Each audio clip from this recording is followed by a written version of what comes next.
two.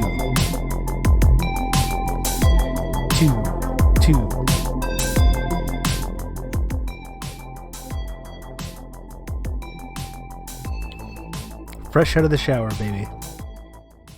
That's right. The shirt. This is actually my own merch. This is my own merch.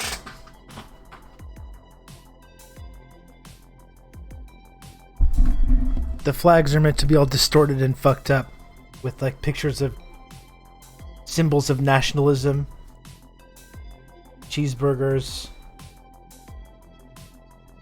I believe that's Paul Coffee, maybe Yari Curry, a voting kiosk.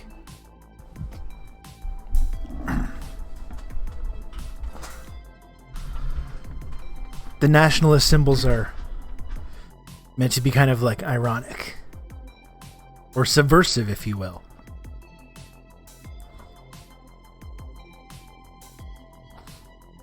You can still get this shirt as well in the 49th Parallel merch store. I don't promote it very much anymore because I don't do the podcast anymore, but you can still get one. Great shirt. Very good shirt. It's unironically one of my favorite shirts.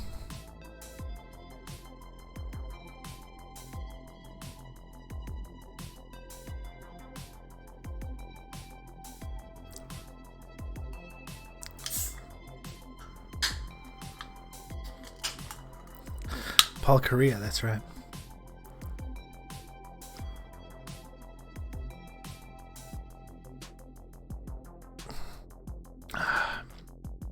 Chin chin, everyone.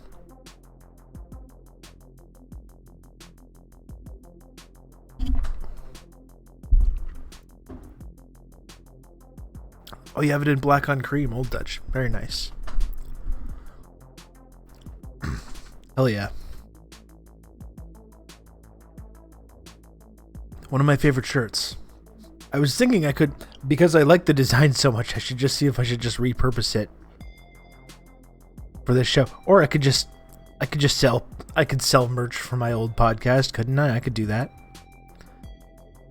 Hearing rumors that Toronto won the Stanley Cup. Are these allegations true? Is my source a dirty, rotten scoundrel?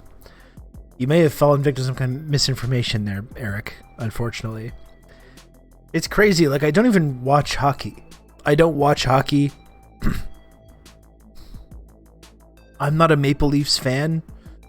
When I do watch hockey, it's usually when the Montreal Canadiens are in the playoffs, and I'll see how they do in the playoffs. I'm not into hockey enough to be following it all throughout the year and stuff, so I barely even pay attention. And so, not even being a fan of hockey, not even being a fan of the Maple Leafs, there's still... The Toronto Maple Leafs still give me secondhand sports embarrassment. Again, like I don't even care. I don't even watch the sport. It's just the record of failure, though, has just gotten so epic now that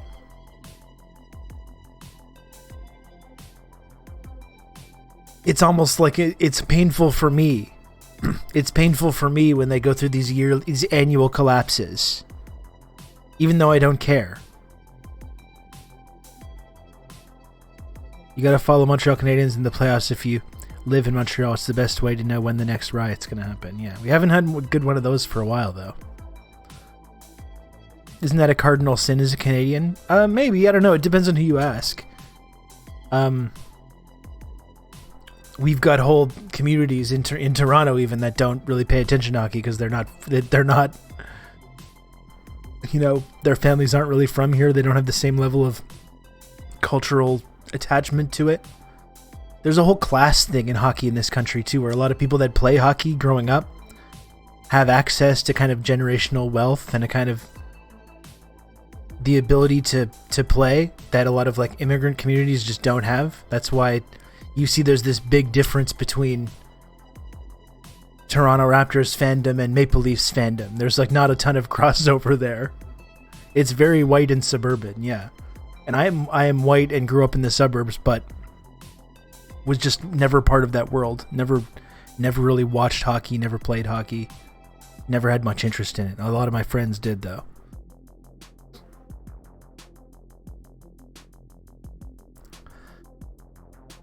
So even like not watching it, not paying attention to it, not being a fan of it, I'm still...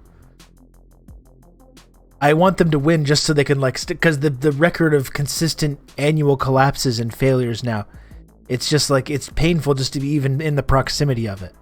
You can feel all the psychic sports pain of all the Maple Leafs fans. And it's like, I don't care that much, but it's just like, just someone just put them out of their misery here. Please. Like, this is just... It's just gotten embarrassing. It's gotten embarrassing for everyone. It's been 19 years since they won a round in the playoffs. Yeah, not since they won the cup. Not since they won the Stanley Cup.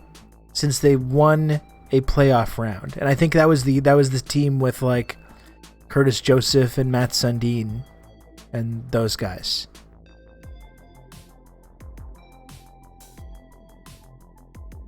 Leafs fans love abuse. Don't help them. I just feel bad for them, man.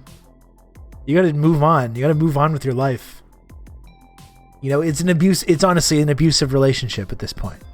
It's an abusive relationship. This year it's gonna be different.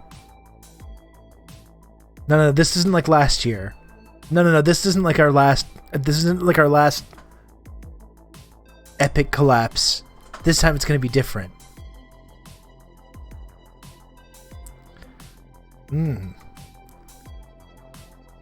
The one of the worst videos I've ever seen, and this is like, what was this, 10 years ago now? Yeah, this is 2013. This is literally one of the worst videos I've ever seen. This is one of the worst videos I've ever seen, and this is 10 years ago. They have yet to win a playoff round. Since this moment. Literally one of the worst things I've ever seen.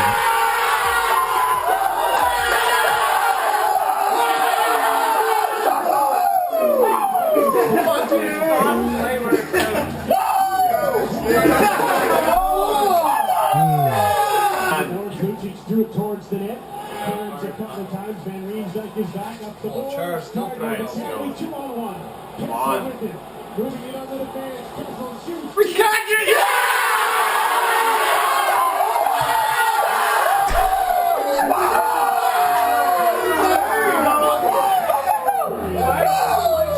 Wow.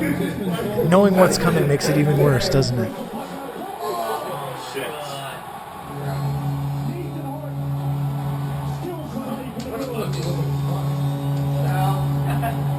This was 10 years ago. Oh my God. Oh.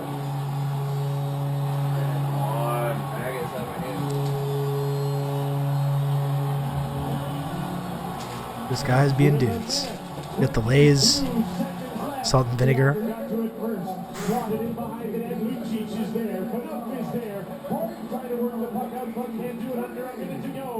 Here's Yager. Bergeron. David Krejci. There. Oh, come on. Are you kidding me? Fuck! Are you freaking kidding me? Horrible.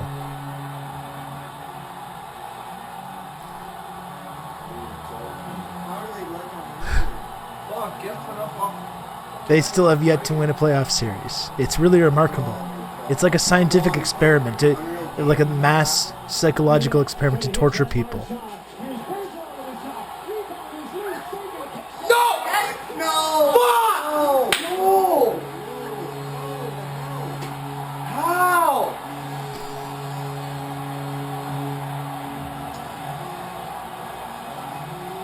How? This guy... Like this... There's so many faces here. How? Yeah, there's just so many things about this video. I just do appreciate the video though, because it really does capture something. It captures something, I think, kind of magical in a way, as painful as it is for people. In a way, it's kind of beautiful in a way. The pain. You know?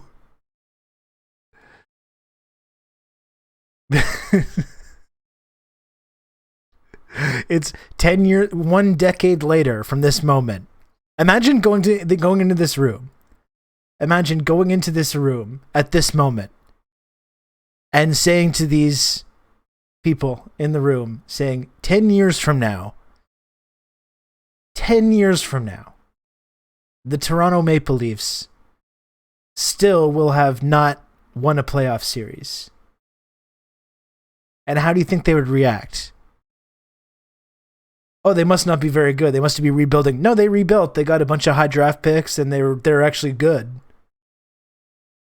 In the playoffs every single year, supposed to win every single year, and then just failing to do it once again in the most spectacular fashion each and every year.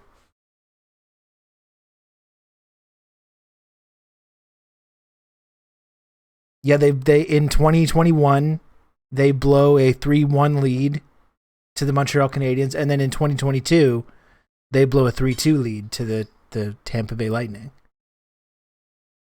I wonder if these people would still watch. I think they would. I think these Maple Leaf fans are sick. You know? I think they're sick.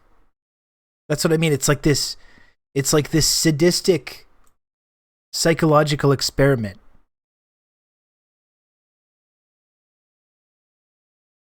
You know?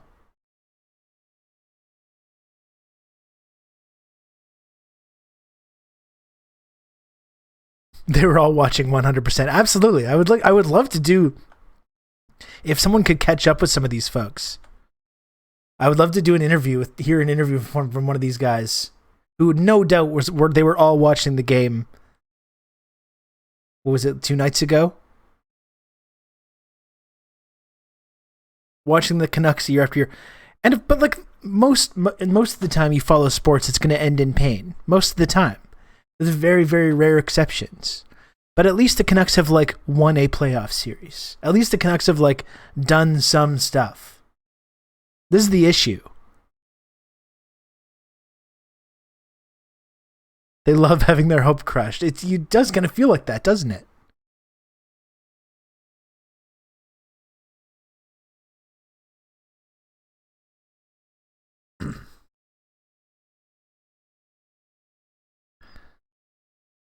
Very unfortunate. I feel like this guy in the long hair is he's still in this spot. I bet he watched this exact same expression. The exact same expression Saturday night. Maybe he's got a family now. Maybe he's got some kids.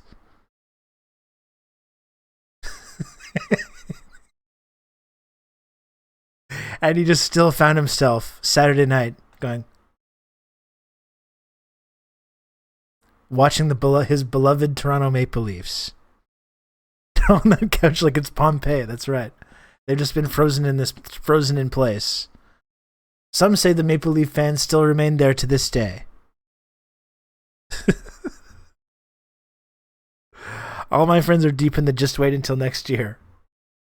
That's what I saw most of the takes were. It's like they've got all the pieces. They ran up against the wrong opponent.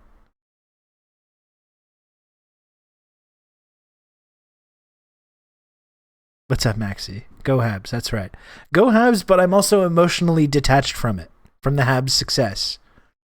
When they make the playoffs, I like to watch a few games. I enjoy myself. Sometimes it's a little disappointing, sometimes it's exciting. And then I just move on with my life. When they don't win, I just move on with my life. You know? That's what these Maple Leaf fans can't do. It's always the opponent's fault. That's it. It is copium. The real king. We knew we were the better team. I saw one, I think it was Austin Matthews, that was just like, we got a lot more respect in the handshake line this year. And I was like, ouch. Ouch. Like, that actually hurts me. That actually hurts me. That's brutal. Seriously. Moral victory. That's right. It's a moral victory. We'll get him next year.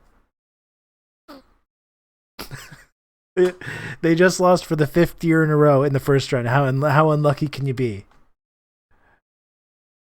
Like, I was thinking about this video the other day, just because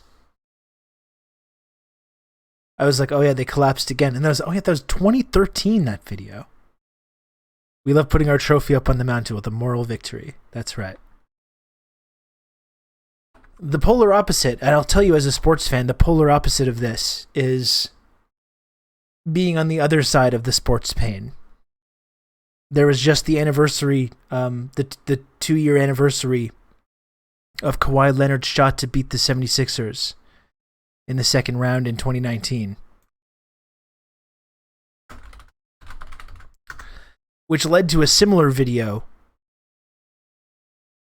It led to a similar video, which is also like painful to watch, but is also funny. Especially being on the other side of it. For a long time, being a sports fan, I was not used to this. There's another format to watch this?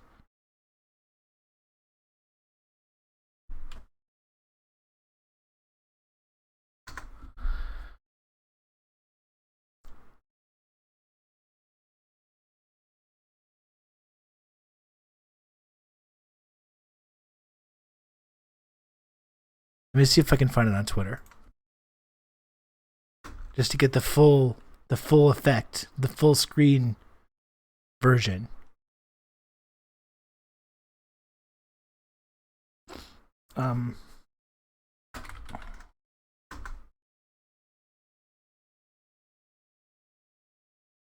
It always gets posted in the comments. Or it usually does. Yes, here. This is awful. It's awful, but it's also kind of enjoyable.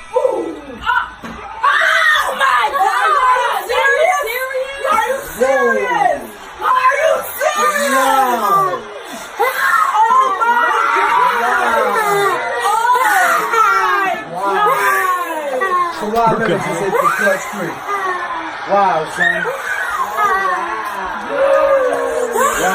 son.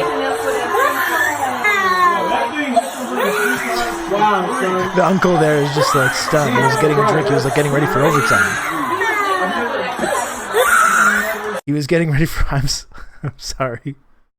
I mean, it's not nice to laugh at a little kid that's having this painful moment, but I'm simply saying, as a sports fan, you're used to being on experiencing that pain, especially being a Toronto sports fan or a Toronto Raptors fan was no great, wonderful, glorious history either, although better than the Maple Leafs. So it was nice for once to be on the other side of that, on the other side of the sports pain. Destroyed a multiple generation family.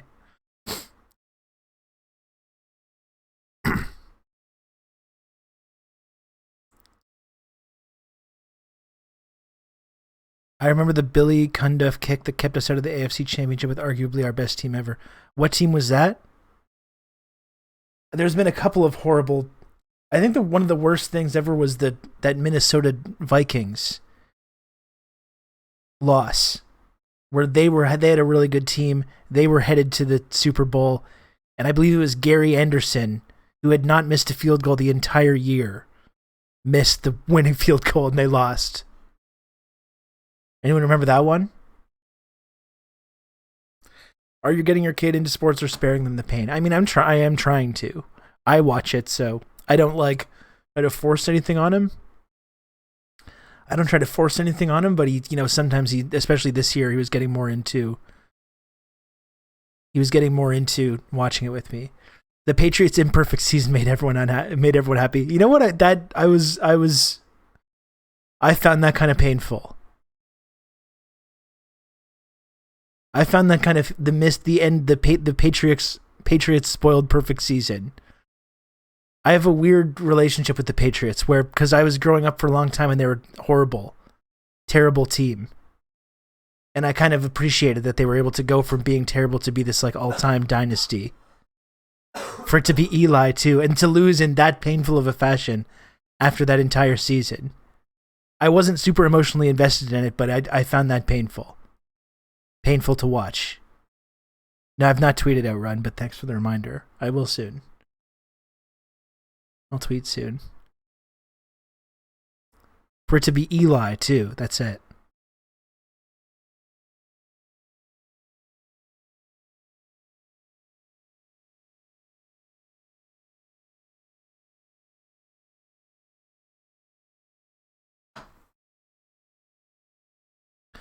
I don't know. That's one of the reasons that I am like, it's really gratifying that the Raptors did win that championship, because it just like, it alleviates a little bit of that stuff. Like even though I've been disappointed with the Raptors in the years since, this is going to fade as time goes by, but just being able to finally, as a sports fan, go through the joys of actually winning something. That was nice. And now when I'm disappointed with the Raptors like this year, I'm not like crushed and devastated, because I remember the sweet, sweet joy of that magical playoff run, which they would have repeated, by the way, if there had been no pandemic. The Raptors would have been back in the finals. The pandemic fucked up everything. Really, that's the real victim. I'm the real victim of the pandemic, because it robbed me personally of the back-to-back Raptors finals appearances.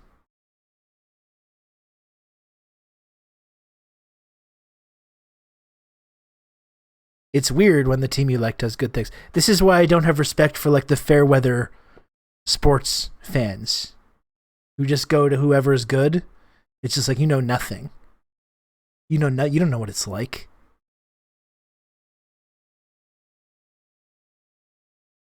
You don't know what it's like.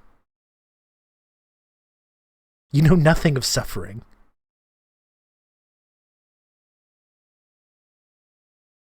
If Kawhi came back, it would have been a two-peat. There's no question about that. And like the amazing thing about that Raptors playoff run as well, I guess I should have just put the title. The amazing thing about the Raptors playoff run as well is that I had been doing the same thing. The same like sad sports fan thing that our Maple Leaf fans are doing now. I was doing the same thing. This is year. The next year is going to be better. Next year is going to be the year they finally put it together. And just every single year, LeBron James would just annihilate them in the playoffs, and seem to take kind of sick pleasure in doing it in the most painful ways possible. And I'd get myself worked up, and I'd be like, oh, fuck. And then it would be so disappointing. And then I'd spend the whole summer getting hyped up for the next season. And I would, over the course of the season, I would talk myself into it again. I would talk myself into it. This time it's going to be different. They got PJ Tucker. He's a LeBron stopper. This time it's going to be different. And it was like 4 straight years of this. And after the last Raptors sweep, when LeBron James swept the Raptors out of the playoffs again, I was like, after really, really telling myself, okay, seriously now, this is the year they're going to do it. Yes. And I was really telling myself, like, I don't know if I can keep doing this. I really don't. I don't know if I can keep doing this to myself. I was really having this question. I was asking myself these fundamental questions. Why do I do this? Why each year do I spend time thinking about this? It's painful. Every single year. Years of my life I've spent experiencing this now.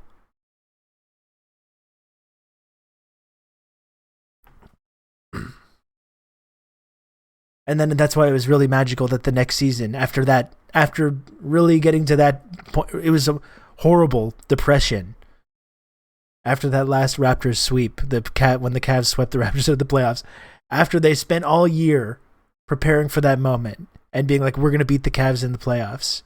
And in game 1, outplaying them the whole game for 47 and a half minutes and just not being able to make a small 2-foot shot at the end of the game to win the game in game 1. And then it was swept after that. And then to finally get the release of a sports team actually winning something after that very low point was a very nice feeling. And literally society just immediately collapsed afterwards. I was joking around with Alex Wong on Twitter. Alex Wong, who does the Raptors show on The Score with Will Liu, because he was sharing the video of Kawhi's shot on the anniversary, and I was like, I don't want to overstate things, but this shot may very well have been the absolute peak of Western civilization. You could make an argument for it. Immediately after, it's just like the decline accelerates. That was like the very top of the roller coaster. Then right after that moment, it's just like just that moment when you crest that first decline.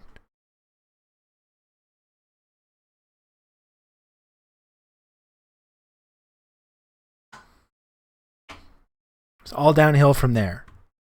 I think it was when the Cubs won the World Series. Yeah, I guess that'd be more the American version, I suppose.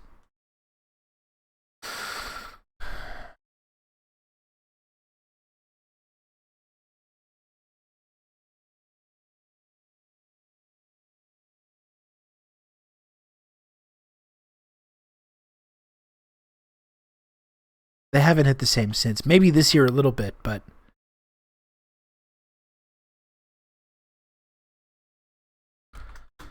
I captured this moment for posterity. Oh, this is 2019, June 2019.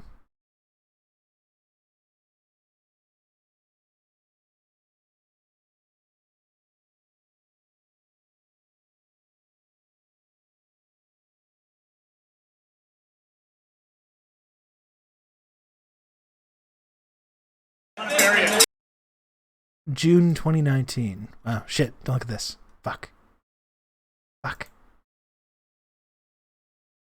Like, it doesn't matter if you look at it. It's not a big deal.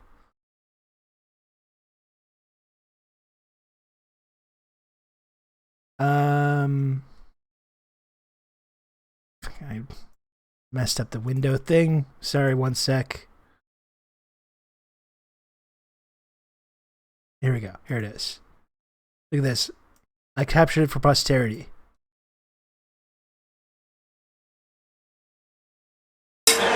Yeah! How many more cracks you want, man? One more! Here it goes! Yeah.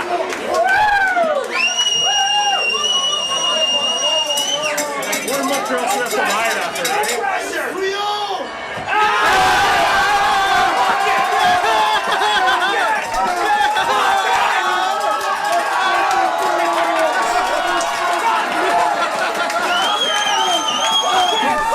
They did it.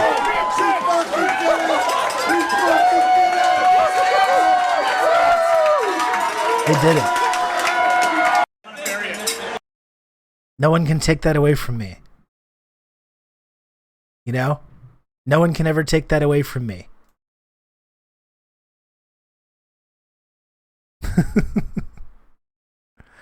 Anyway.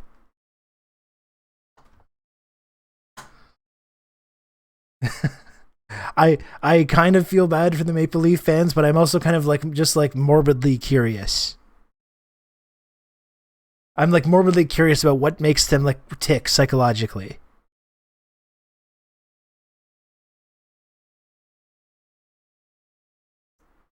You know, I'm just kind of fascinated by what has to go wrong with a person to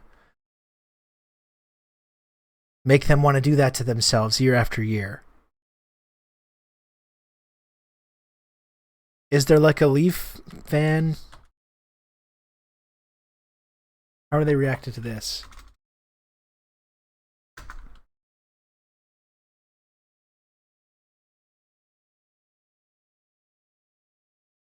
Maple Leaf. It's like I'm looking for a Leaf fan, and it's Maple Leafs lose 9 years ago. All right, man. So how do you feel the Maple Leafs lose another first-round playoff series in heartbreaking fashion? You know, we just go through this every year, and it's the same disappointment, and you get excited for the playoffs every year, and just kind of the same ending. And I don't know if there's changes that need to be made or what, but you know, this is a great series, and you know, this should have been a conference final, not a first round series. So, but it sucks, obviously. I was expecting it, but I'm still pissed. I'm getting sick of it. I wanted to throw my drink onto the ice, but I held back. How do you feel? Another year, Count another on me. heartbreak. You're gonna have good old Rob to I talk thought they you through fought all really this. hard. They played well tonight. Sad deer noises. Dacky, dude, thanks so much for the 12 months, 1 entire year resub at tier 3.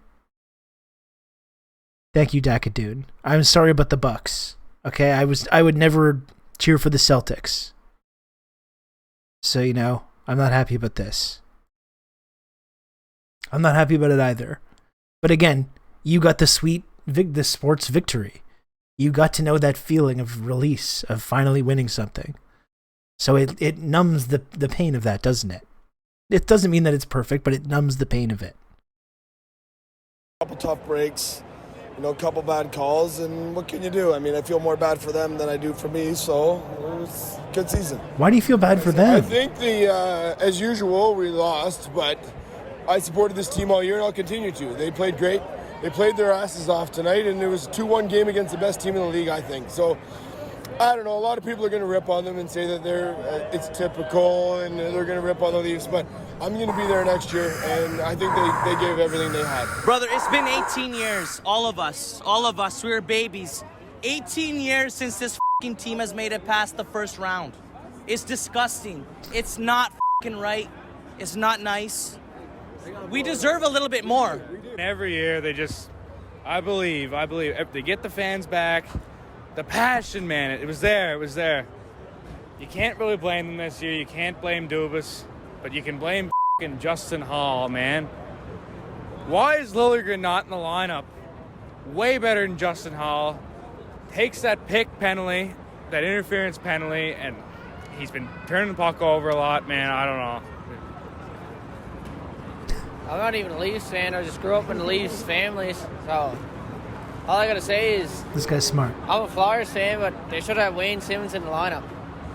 Wayne Simmons would have brought that grit. He would have brought that grit.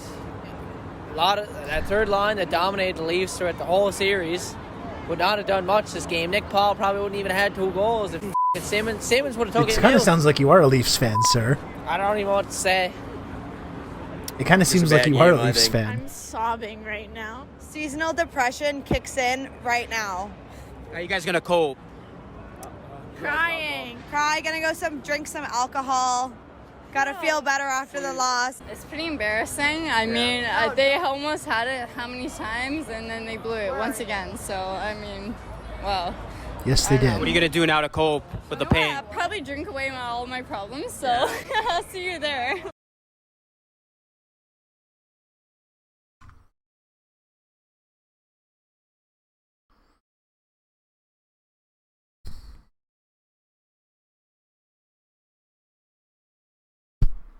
Excuse me.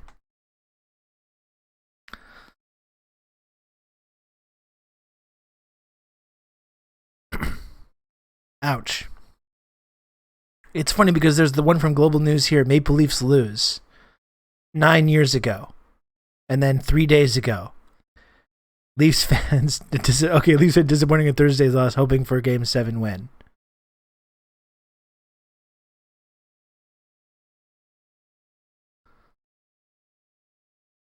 Here's this one again. Call it the Leafs lament. Last night, the team had victory in their grasp, and then they let it slip away. Another playoff dream is now dashed for Toronto fans. Our own Mike Drolet is among them, and here's his anatomy of a crushing defeat. Let's just get this out of the way. It was a brutal letdown, historic even. To react like this, you could be, like, you'd have no idea when this clip is from. It could be from 2017, could be from 2013, could be from last night. Long faces, hugs, sure. Who knows? But no anger, no rioting. Not in this town, not for this team.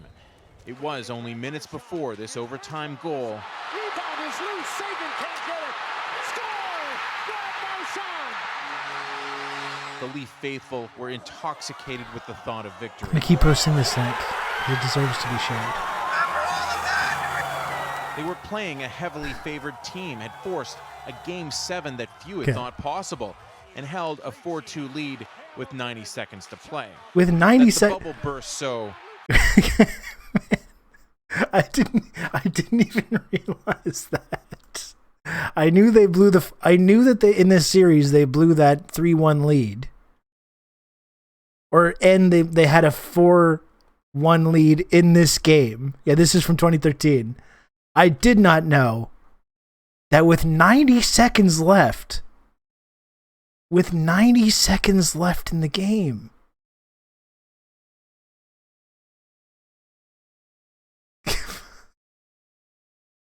oh, I didn't even realize that. Again, this is what I get for not being emotionally attached to this. What was happening in 2013? I think that was like that was either the series, the Raptors series where they lost to the Nets, or when they got swept by the Wizards, which was also painful. But the Nets series was at least like hopeful. That was one of those moral victories that you hear about sometimes. I did not realize, though, that in this epic Leafs collapse, they had a 2-goal lead with 90 seconds left in the game. That's remarkable. That's actually difficult to do. Like, if you were trying to lose at that point, it would almost be difficult to do that. That the bubble burst so dramatically was hard to take. But life in Toronto today quickly returned to normal. The dangerous 2-goal lead. Most Leaf fans didn't want to revisit the pain of the night before. Hi, sir. Do you want to talk about The most dangerous lead in I hockey. couldn't do it. If you've noticed, I haven't even mentioned the other team by name. And I sent my producer Candace out to ask questions. What we found wasn't this. I'm devastated, man. And for the record, this guy was hamming it up for the cameras. No, we found positivity. It's going to be a bad hangover for the next couple days, but wow, what a great game. And we found reason to believe the Leafs can do it again. I guess we'll just have to wait for next year and hope they'll do better then. Just got to keep positive, right? Just keep believing. After almost This man is still watching not this being team. in the playoffs, it was heartening to see crowds like this.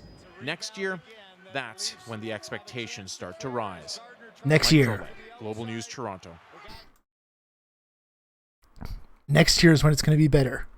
It's all 10 years ago, folks. 10 years ago this happened.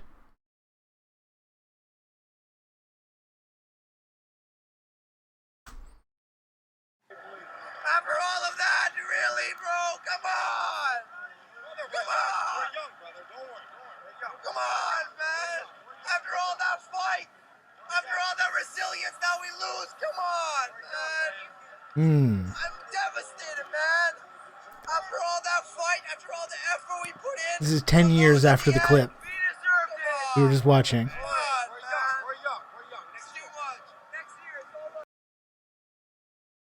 Ouch.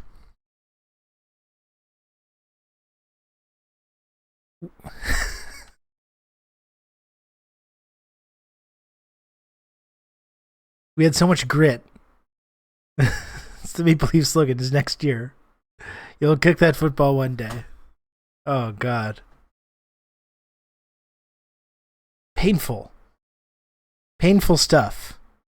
Anyway, I'm sorry. If you are a Maple Leafs fan, I'm sorry about what's happened again. You know, I see a lot of gloating, right? I see a lot of gloating from people in the chat.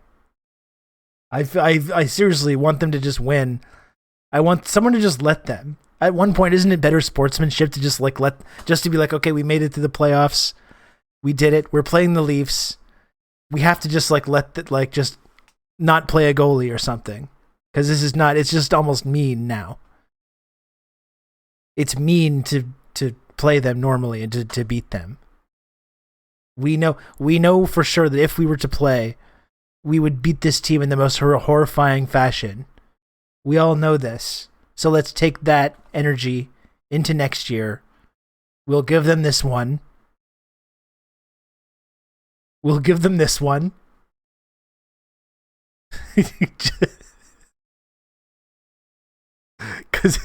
it's just mean. Just a mean way to act.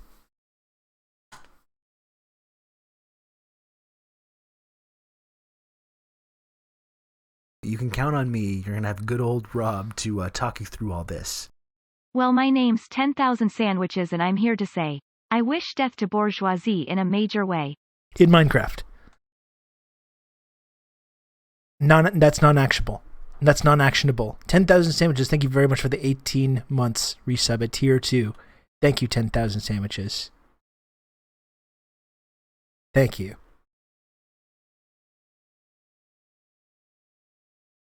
I think they would take a pity win too. Yeah. I think so too. This is a gaming channel. Thank you, 10,000 sandwiches. That's right.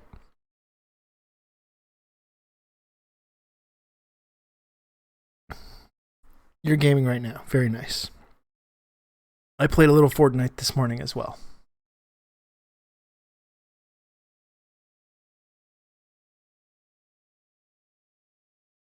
Another big one this year. Madrid was down by 2 goals in 90th minute this year against City and won. Yeah, that sounds like it would be painful. That's not supposed to happen.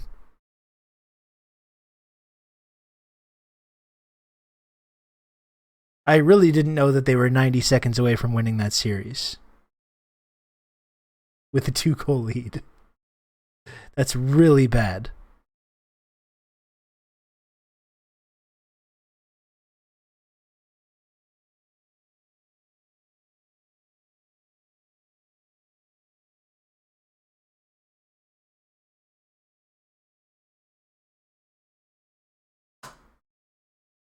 Nice quiet weekend, not much happened. That's right.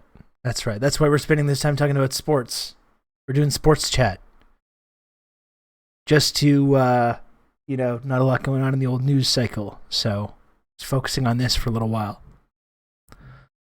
In all seriousness, I am going to start talking about sports ball. That's right. That's right. Sans mod badge.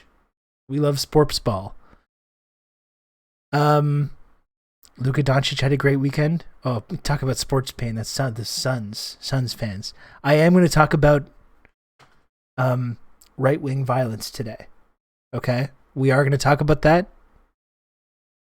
We know there is an inaugural period on the show where we say hello and do a little chit-chat, talk about sports or what have you. Pretty soon, I will shift gears and I want to be talking about this the shooting that took place in Buffalo this weekend and how it relates to the broader realities of right-wing violence. Okay, so we are going to get to that. We're going to ease into it. It's hard to just go, right? You just turn on the camera, start going, talking like that.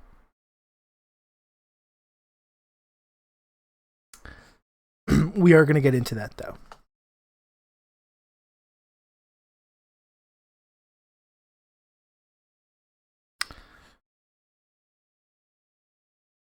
Now I have to mention that, and then go back to what we were doing before, and then go back to that. That's tricky. That's tricky to do. How was your weekend, everyone? Anyone get up to anything good? I actually had some time to. We went up to the lake with the family this weekend, which was nice. But I'm very itchy. My legs. I got some bug bites on the legs. I'm trying to concentrate on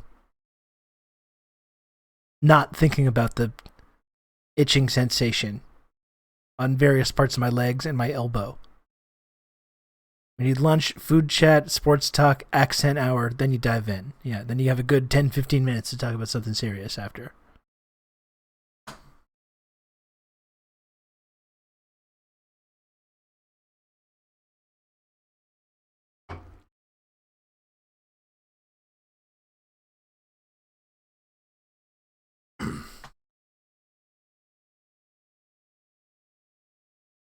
I'm trying to teach myself Python, which is new, but I don't know if it's fun yet. That's kind of interesting.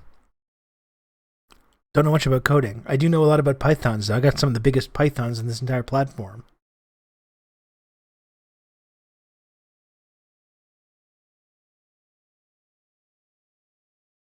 My muscles. Spread some dirt on the bites. That's an interesting idea. Never heard that one before. I'm so confused by how good Doncic is. Like, my brain doesn't process it. I mean, he's 23 years old. Like, it's just absurd. It's absolutely absurd.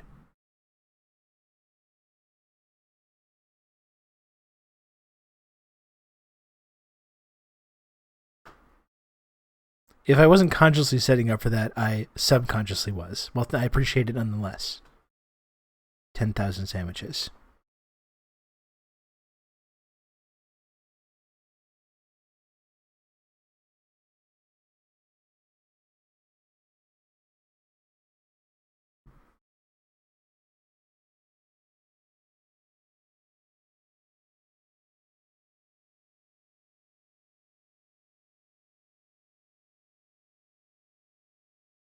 Spencer Dinwiddie will continue to ball it as long as the crypto is plummeting. That's right. His whole savings is collapsing. He's getting paid in crypto. All his savings are collapsing, so now he's got to really ball out to get a new contract that he can get in fiat.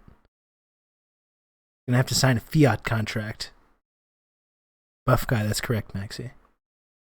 That's right.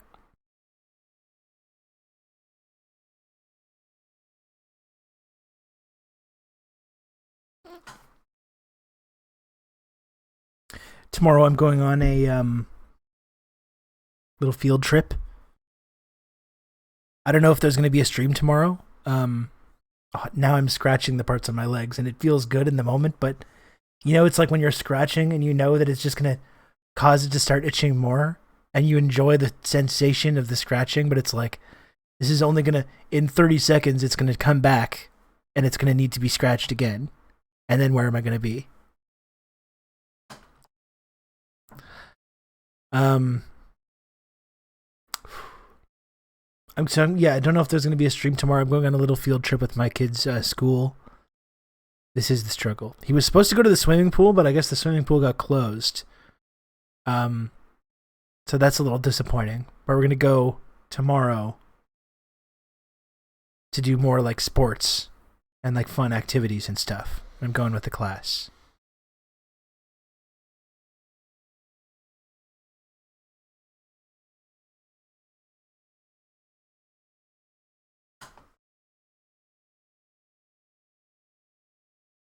That should be fun.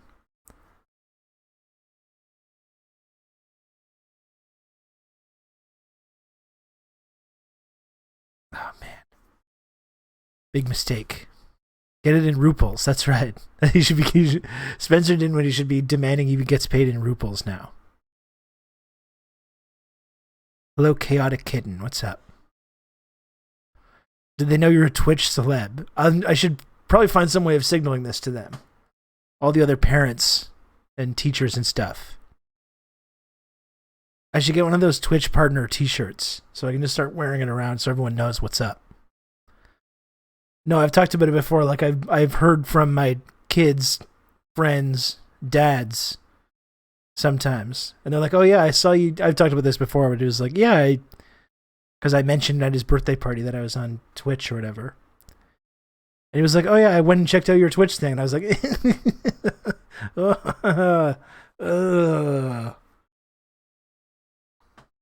You never know how that's going to go. He's kind of like, huh.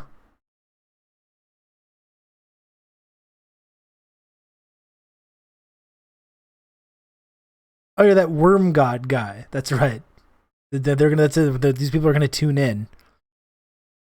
What's this kid Dan do? He says he's on Twitch. What is that? And they tune in. There's the weird imagery of me as a giant worm creature. Statistically, you were talking about Steely Dan. Yeah. That's probably what I was doing.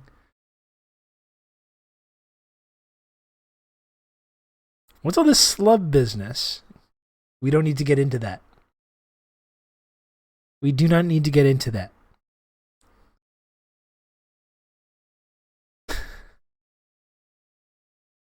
Let's not talk about it.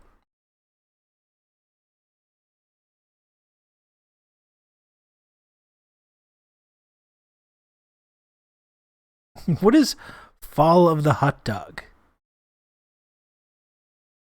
Man, what a weird program this is. What a weird program. I mean, this was around this was like a month or so ago, 6 weeks ago. I think it was right around the time as the invasion of Ukraine was kicking off. You probably tuned in to see me say some wild shit.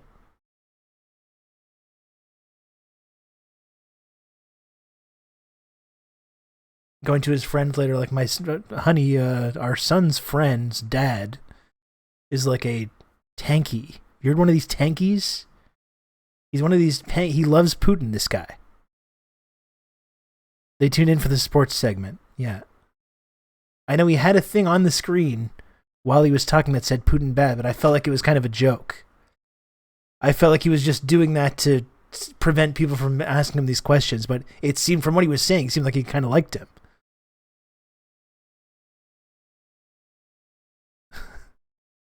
I don't know what to make of this guy.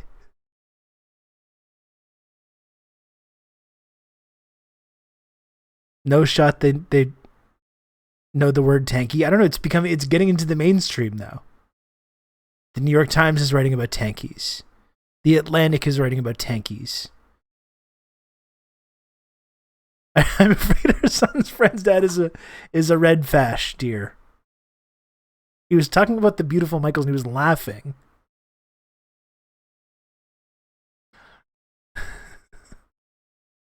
Teen Vogue is writing about tankies. I think it's gone mainstream. The anarchists taught it to the libs. Exactly. Who told them about this? Who gave them this word? He was bad jacketing from our friend's son is bad jacketing. No, our son's friend's dad. What exactly is tanky, though? Well, for I guess what it is now is just anything that you don't like. You know, I guess technically it's like a tanky is like a Marxist-Leninist or an anti-imperialist who does genocide denial.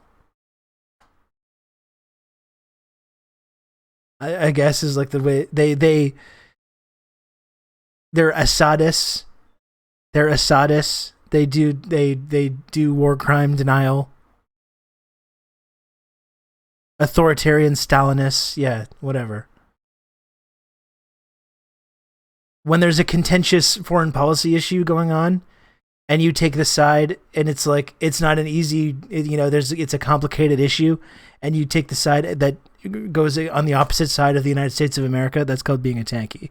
A communist from the global south, yeah. Yes, people in the chat spamming pictures of Enver's Hoja.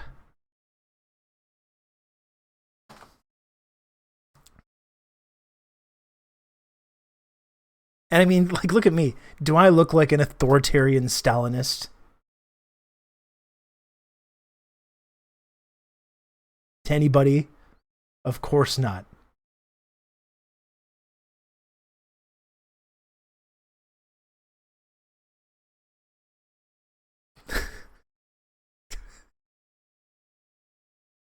As soon as I see someone drop tanky as a derogative, it's mute and move on. Yeah, it's pretty silly. Pretty silly. Yeah. It's someone a great shortcut to knowing someone who's deeply unserious. Yeah.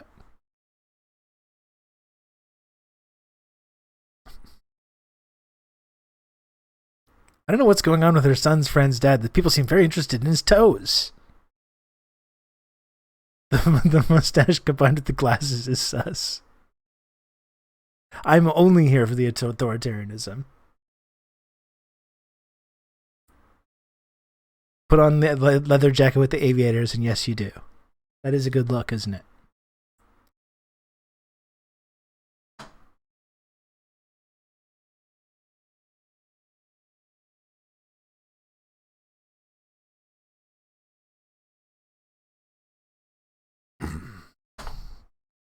So I don't know. Hopefully that's not going to cause me any problems.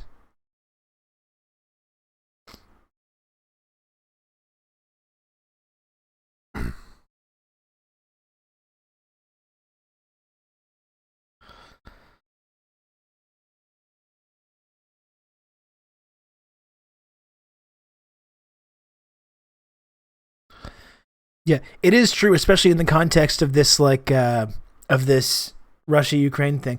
If you empathize whatsoever with like the view of like anyone in the non-Western countries, people in the global South, people that are not part of the rules-based international order, if you repeat any of their points, which is the majority of people, by the way, if you repeat any of their points about like, NATO expansion, if you're sympathetic to Russia in any way in this conflict, that's tanky. That's tanky behavior. You're talking tanks, I prefer muscle tees. As you can see, so do I. You will never force me to learn what bad jacketing is.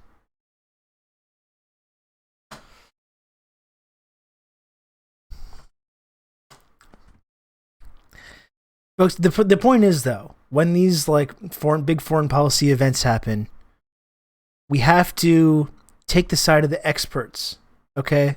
The disinformation, open source intelligence experts. And just because they've taken a little bit of funding from the NED, and just because they always, time and time again, take the side of the U.S. State Department in any of these contentious foreign policy issues, that's not a reason to suggest. Yeah, maybe they're on record as saying they worked with the feds. Okay, yeah, okay, great. That's no reason to suggest that it's bad jacketing. To suggest maybe that they have maybe nefarious intentions.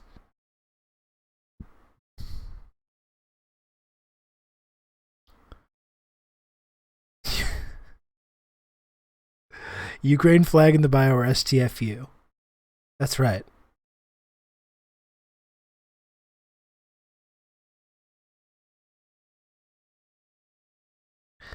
Leather jacket and shades mode would be a good clout points reward. That is true, Calm Like a Tom.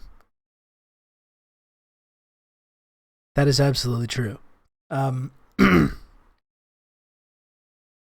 was thinking about making another alert, too.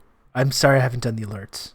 Because I got to do the VJ alert, and then I was thinking an even higher one that unlocks leather jacket and aviators, Rob. I'm reading CIA's Organized Crime, and it's a bit doom-pilling. Tanky, bad jacketing is pure projection, man. Yeah, I mean, seriously, like that. I haven't read that one, Old Dutch, but like, I'm reading Against Empire by Parenti right now. Jakarta Method.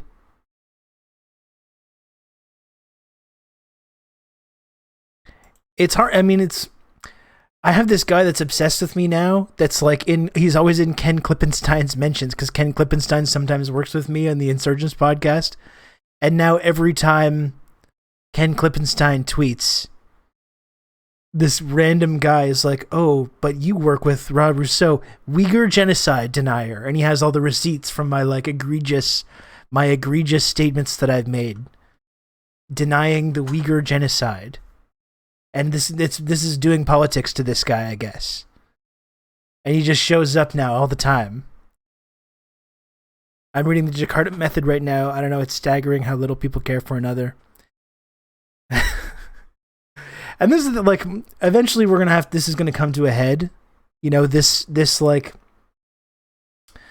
discourse has died down a little bit. It's gonna come back. I've been reading the Wikipedia editors argue about Bellingcat. It's pretty fun. And that's what I mean, like, when you read these books, like when you read CIA's Organized Crime, or you read the Jakarta Method, you read Against Empire, you read Washington Bullets, anything like that. And it's just like, then this is like this guy's like a leftist. This is like a leftist guy. And it's just like, I don't know how to tell this to you, but like when information, like for me personally, when information, a big source of this information that you're talking about comes from literally the Victims of Communism Foundation, I just don't believe it. And it's like, I don't think that's that unreasonable. I don't think it's unreasonable, knowing the history of like what the CIA has done, what the NED has done. When you make this claim about human rights and you try to make everyone like follow this strict line about human rights or these genocides that are being proclaimed, and you ask who's sharing this information, and it's organizations like the World Uyghur Congress, which is sponsored by the NED. It's the Victims of Communism Foundation. These are the primary sources of this information. And it's really, really easy. I know people have a hard time with this. It's really, really easy, though, to just say, I don't believe this. Because the people that are sharing this information don't have the benefit of the doubt. Because they have a long, long history of lying and engaging in horrific human rights atrocities themselves. So no, I just don't believe when these organizations say things like this. I just assume that it's a lie. I don't think that's that unreasonable. I don't think that's like a crazy thing to do. Or like a crazy tanky authoritarian thing to do. Is just to like take a look at who's the vast majority of who's sharing this information. Oh, it's linked to the CIA and the Victims of Communism Foundation. Well, I don't believe it then. Sorry. Like, I just don't.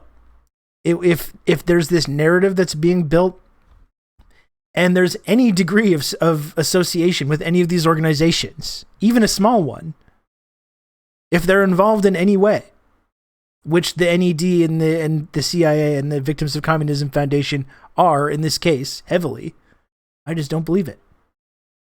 It's not that hard. It's not that hard. But people have become so like wound up by this.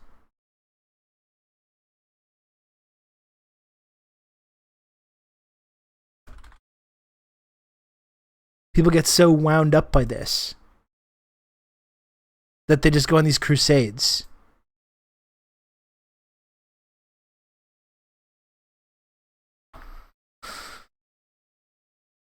And in all honesty, I don't understand why it's so difficult to just like find when information is coming from these sources and just saying like, I don't believe that this is accurate. This has become very controversial, I guess.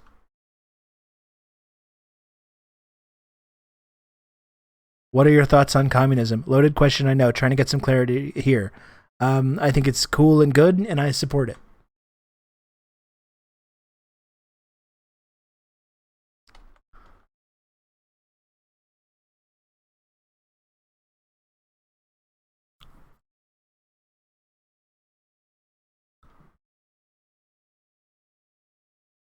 Here, I'll show you the guy.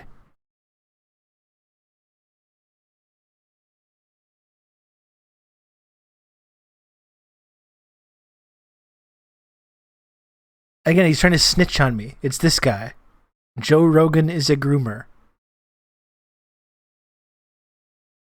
And it's like, I'm talking about the United States' barbaric, horrific immigration system. And the way immigrant kids are abused and people are abused in this immigration system. Stop bad-jacketing the Victims of Communism Foundation. They're super serious, independent extremism experts. How hard is it for people to do this? This is what I don't get. So again, I'm doing a podcast episode about America's horrific immigration system. And they're like, interesting, because if China did this or worse, you would go out of your way to defend it. Do you still think the Uyghur genocide is a hoax? And then he's tagging Jordan Ewell, trying to get me in trouble. He's snitch tagging me. And it's like, yeah, you know what? I am actually more interested in the things that my own government is doing, the horrific human rights crimes my own government is doing, which we have huge amounts of information about. Pictures, interviews, videos, news stories, reporting, the things that we do to like establish facts about what's happening. Yes, I care more about this real thing that I know is happening on my own border and directly in the area where I directly am versus this like thing that we do not have this information about, which is based entirely on, again, these ideological State Department and intelligence community backed organizations. Yes, I do in fact care more about the thing that's happening in my own society rather than this like fake thing that you're mad about for some reason. You know? Yes. I admit it. I admit that.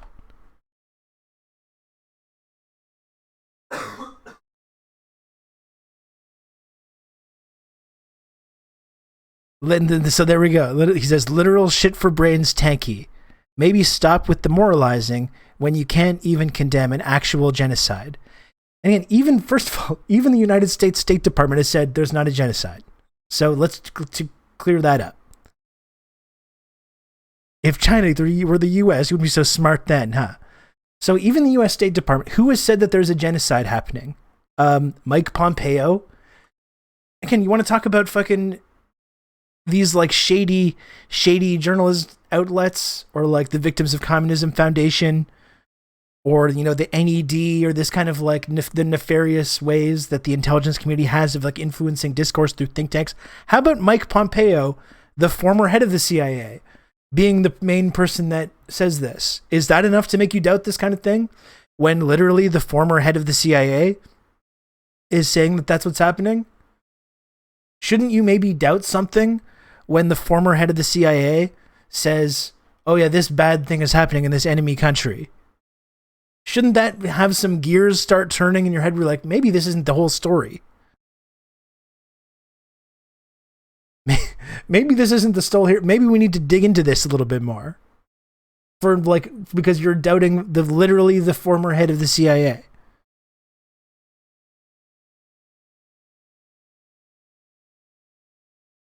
And these are like the receipts. This guy's got all the receipts. I don't know how often this guy tweets about me. Again, this is only one example. He was in Ken Klippenstein's mentions talking about this the other day. He's got all the receipts. These are the things that prove that I'm a shit for brains tanky. This post here. The Canadian and US government, the worst human rights abusers in the world, accused China of genocide for entirely political and economic reasons. This article, talking about that AP article, which literally says that the thing that he's mad about is not happening anymore, by the way. This is a response to a piece from the AP that quite literally says that all the things that he's mad about are not happening. So I say they accuse them for entirely political reasons. This article, which is still biased Western propaganda, admits that nothing like that has been happening. Sorry you don't think that's significant. What's the big fucking deal, man? What's wrong with that?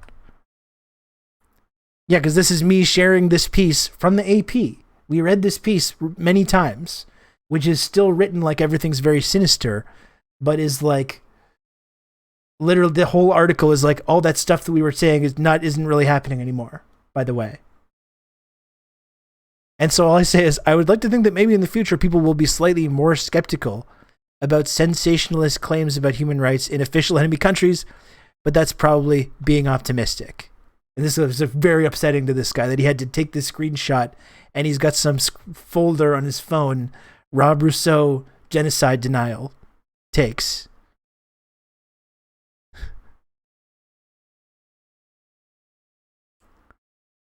Agreeing with the Epic Times, but from the left, which this guy, I guess, is doing. The Epic Times, Mike Pompeo, the NED, Victims of Communism Foundation. Yeah, I think it's fucked up to be on the left and agree with these groups. Yes. I think that's kind of weird. Are you flattered by the lengths weirdos go to try to drag your name online? Not really. I would prefer most people to just leave me alone if they don't like me. Frankly. I've experienced extreme mental trauma from some of the fucking weird people online that hate me for whatever reason. There's across the ideological spectrum, there's many of these people.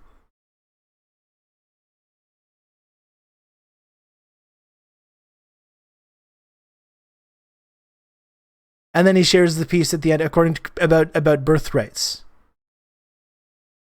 He shares he Googled Uyghur genocide and shared the first thing that came up. According to official Chinese statistics, there's a 48.7% decline in birth rates in ethnic minority areas in Xinjiang. Shared from this piece, BBC, from the BBC, noted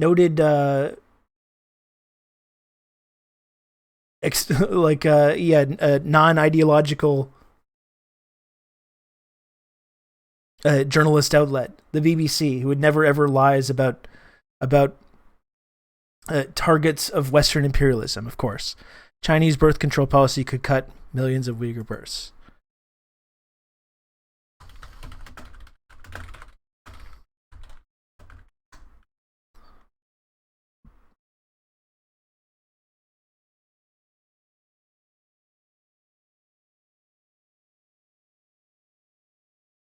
I believe is this.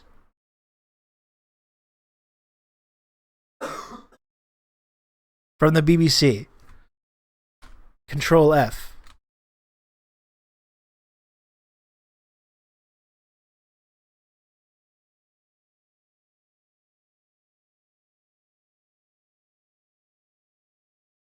Wait, sorry, is this the same one though?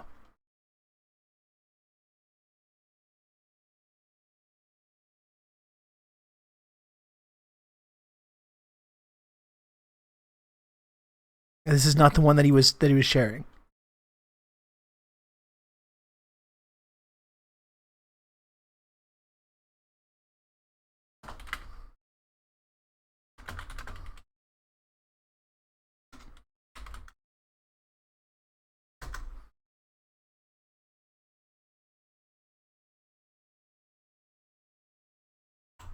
Okay, here's the article.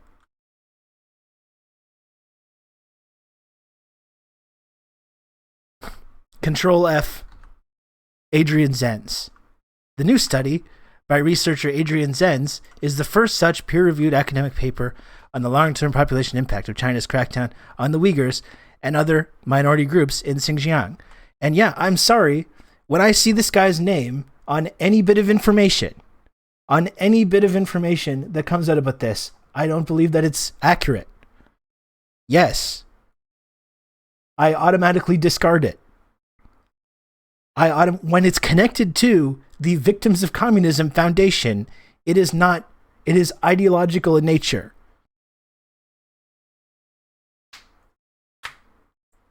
The U.S. is currently sterilizing refugees at the border, but go off about China. Well, that's what I mean. Yes, I do care. I'm not even denying that there might be human rights abuses or bad things happening in this region. But yes, I do care more about what's happening in my own country and in my own continent, my own sphere of influence, than this smear campaign about another country.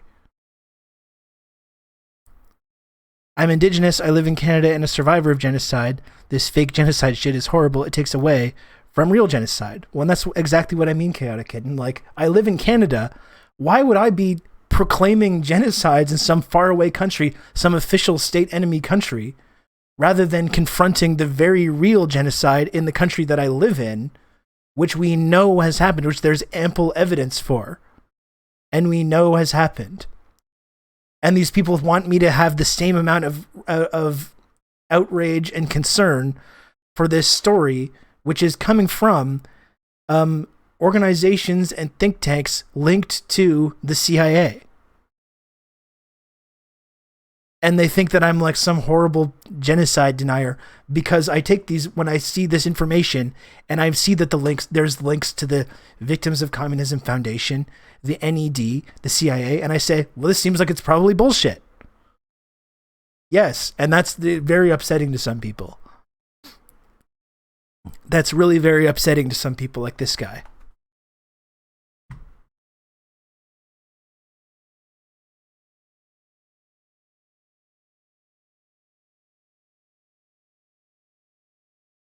To Calamity Cameron.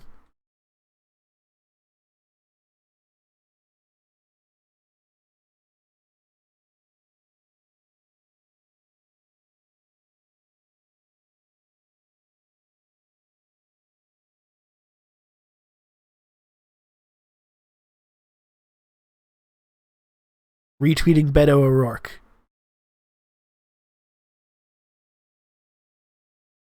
This is amazing. This shit is amazing. This character, this Twitter user, Chill Gramsci, this guy tweets about me all the time, I guess. Imagine how the media would report on a case like Shireen Abu Akleh if it was a Uyghur American journalist shot and killed in China. And this guy says, pretty sure tankies like Rob Rousseau and Jordan Yule and Ken Klippenstein wouldn't even mention it. But the thing is, though, sir, that is not happening. That's not happening. Yeah, I'm outraged at the real thing that is happening, that we know is happening, and I'm not outraged by the thing that is not happening. Is that really like that unreasonable? Is it really that unreasonable to not be outraged at something that literally isn't happening? You know?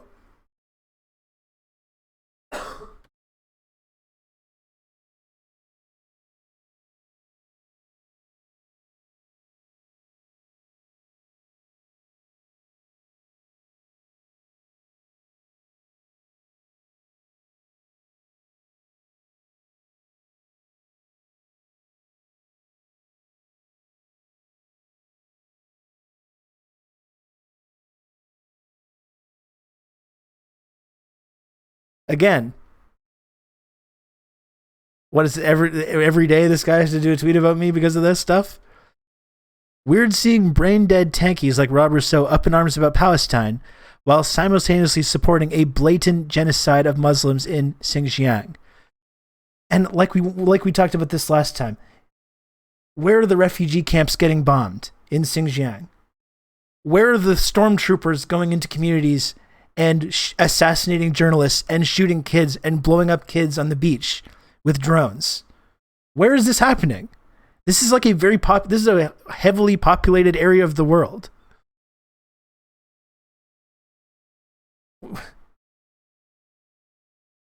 They have to make up shit to get mad at.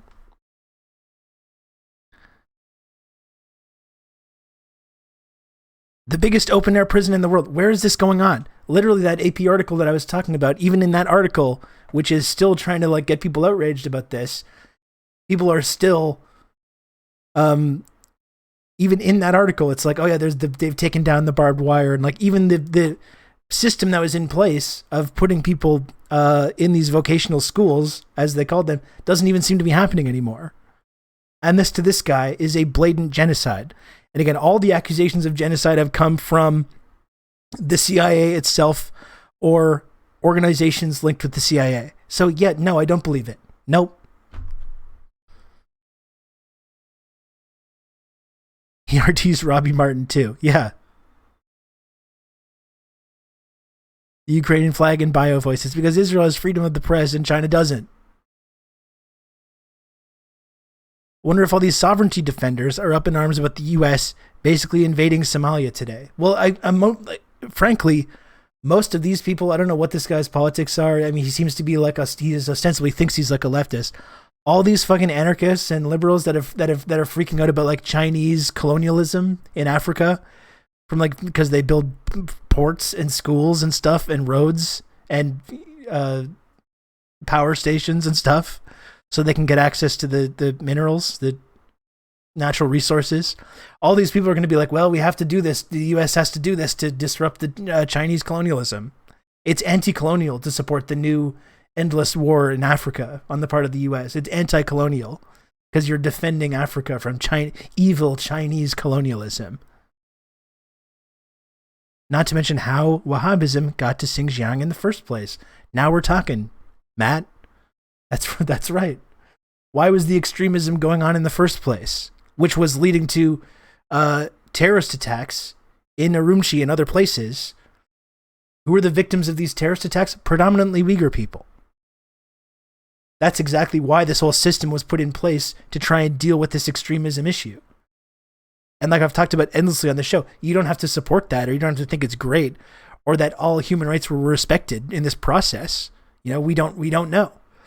But the reason that was put into place in the first place was because of this extremism issue, which was getting people killed and was a direct result of the U.S. invasion of Afghanistan right on the border.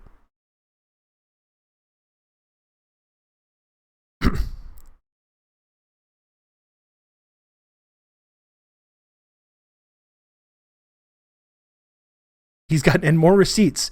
And once again, sharing this piece from the BBC, which is based on the reporting and research of Adrian Zenz, who is not just some like apolitical figure, a part of the Victims of Communism Foundation.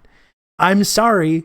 I'm sorry this is upsetting to people, but the Victims of Communism Foundation is not an accurate source of information about China or any other country. Count on me. You're gonna have good old Rob. I don't know what's so fucking hard to understand about this.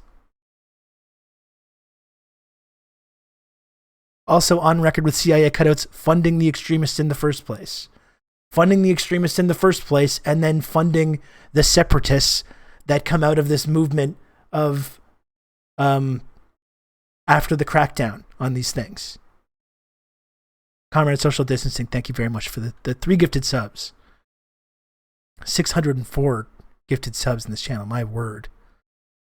As always, I can count on good old Rob to call out the BS. This is it. So again, he's using the same thing. This guy's whole politics now is once a day ensuring that people are aware, his massive follower base is aware that I dared to question this narrative that's coming from literally the CIA.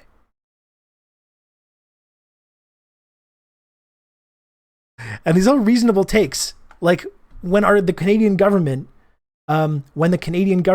votes unanimously, both the Conservative Party and the NDP come together to vote unanimously to accuse China of a genocide based on this evidence, which is coming from Victims of Communism, the NED, the CIA. And my basic point in this moment was we're being asked to get I'm so fucking reasonable. That's what's funny about this to me. We're being asked to get on board with Cold War II right now, and you're allowed to say, no, thank you. This is this big, gotcha from this guy. This guy kept this screenshot. I haven't had this profile pic for months. This guy has a little folder of all my horrific statements now, which once a day, he busts out in an effort to expose me for my tankiness. What the fuck did I just walk in on? Hello, Lucids, uwu waifu. I have this weird reply guy who accuses me of genocide denial every day. And I was just, because I'm just examining some of these claims and talking about my feelings on this. Ram has yet to condemn genocide, nor has he congratulated me on my supermodel girlfriend who lives in another state. My uncle also works for Nintendo, by the way. What are your thoughts on ghost cities, the massive empty real estate funded by the government, fake or real? Well, Chaotic Kitten, the interesting thing about this is there's this big media push about these ghost cities a couple years ago with this kind of question of what is China doing? They're building all this infrastructure in the middle of nowhere. No one lives there. It's eerie. And you know what? If you go and look on these cities now, they're all filled with people. They're all filled with millions of people. So really it's an example of really incredible urban planning. That they built housing infrastructure for people before they lived there, not, afterwards trying to figure out this thing kind of on a quarter by quarter basis. All these ghost cities are all filled with people now. The US just doesn't know how to process centralized planning. That's right. They're filled with millions of people, but at what cost?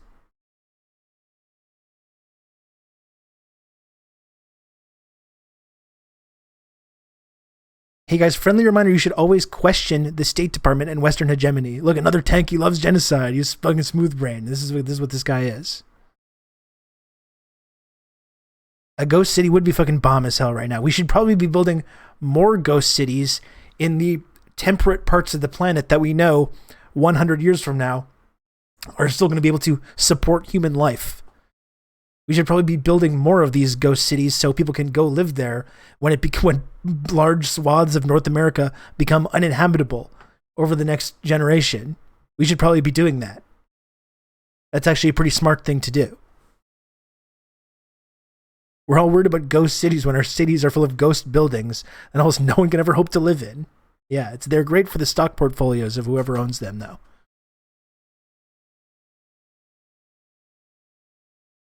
They are right-wingers that think they're leftists. That's right. Make a ghost city beside Toronto and give it an NHL team so they can win a playoff round before the Leafs. Eric, you're really enjoying this, aren't you? You're really going to town on this.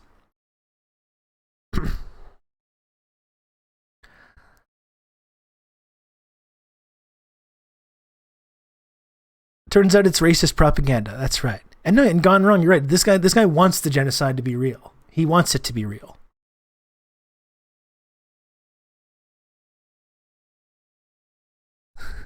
Look at these reasonable takes that this man has screenshotted. These extremely reasonable takes about this that this man has screenshotted. And now it's his daily quest, I guess, to alert people to the genocide denying tanky in their midst. And people say like, oh, Adrian Zenz, I mean, he's not the only thing. There's other people, there's other people involved in this. There's weird, but the reality is, folks, he's the center of it. He's the center of all this research. And I don't care how much of a degree of separation there is. If he's one small part of it, I don't care. When motherfuckers like this are involved in it, then that automatically makes the whole thing suspect. Just like if you're a journalistic outlet and you sometimes do good journalism, but you take money from the NED, you're automatically suspect. Even if it's just a little. Even if it was just a little one time. The ASPI, or the only other source, the ASPI, of course, funded by Raytheon and these Western weapons manufacturers. Why is this so hard for people? Like, seriously. Genuinely. Seriously. Why is this so difficult? I know it's like, these things these narratives are shaped in such a way to make it feel like if you're care about human rights and all this stuff, you have to support it, because then you can't be seen as like not supporting human rights. But like, why is it so difficult to look at who's involved with this and just say, no, I think that this is bullshit? Or even if it's like some echo of the truth, as I said, even if there is stuff that's going on that's a violation of human rights, or there's bad things going on, maybe perhaps that is going on. But unfortunately, we don't know fully what's going on. We certainly don't know that there's a genocide happening. And as long as the information is coming from these sources, which are deeply, deeply tied to the intelligence community and the weapons manufacturers, I don't believe it. I don't get why it's so difficult for people.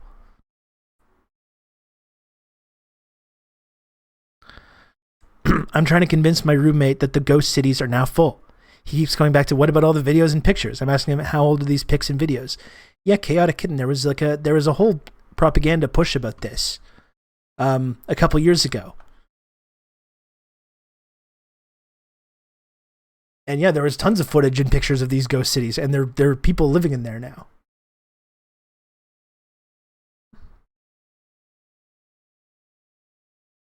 Canadians are experts in genocides, to be honest. Just ask the First Nations people.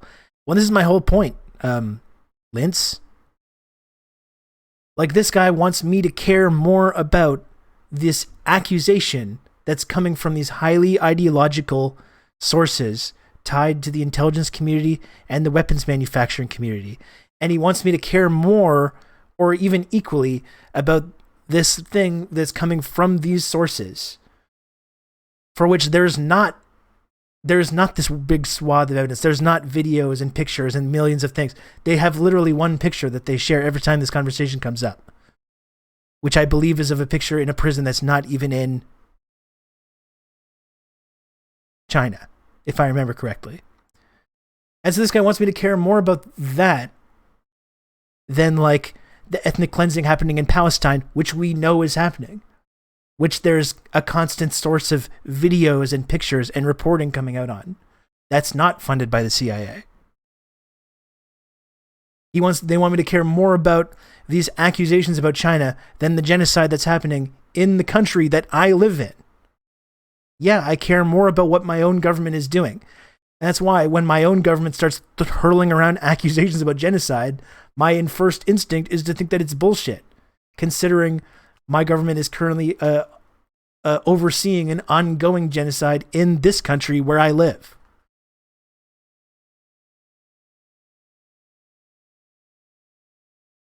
Accusations that have since been rescinded. Is there a current genocide happening in Canada right now? Yes, there is. Yes, there is. If you care to do reading about this, there's a report called the Report on Missing and Murdered Indigenous Women and Girls, which came out a few years ago, which very clearly outlines what a genocide is, why these accusations are being made, and backs up all these accusations with heavily documented facts and interviews from people that are experiencing this. Maybe instead of asking questions in Twitch chat, you can go and check that out, because all the information that you're looking for is right in there.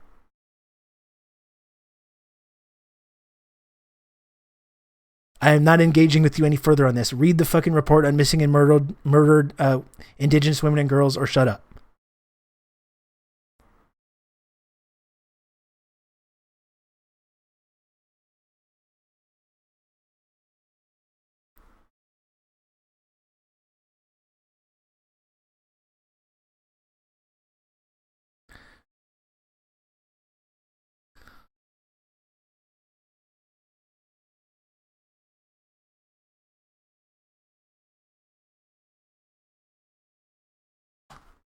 Fucking loser. These like fucking debate guys coming in here and start sea-lining and asking annoying pedantic questions and then act like they're victims afterwards. Fucking annoying.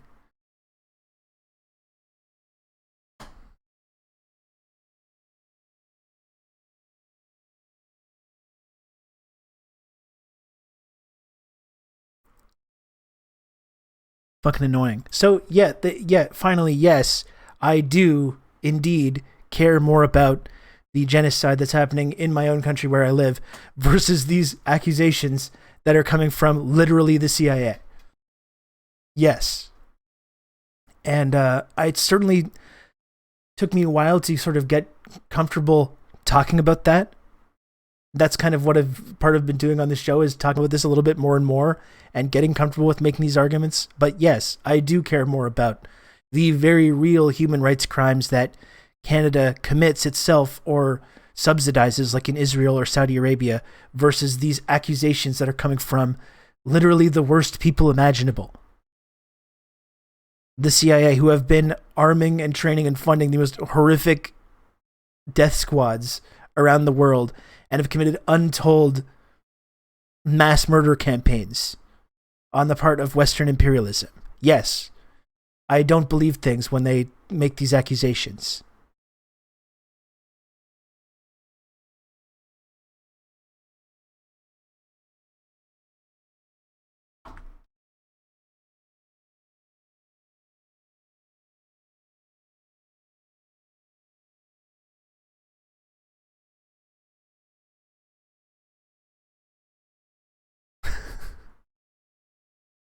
Like, now he's gone over to Ken Klippenstein. Tries shutting up like Ken did over the rights of Uyghurs because his tanky friends didn't think it was real. This guy's like main purpose in life now is just to be bothering people with this shit.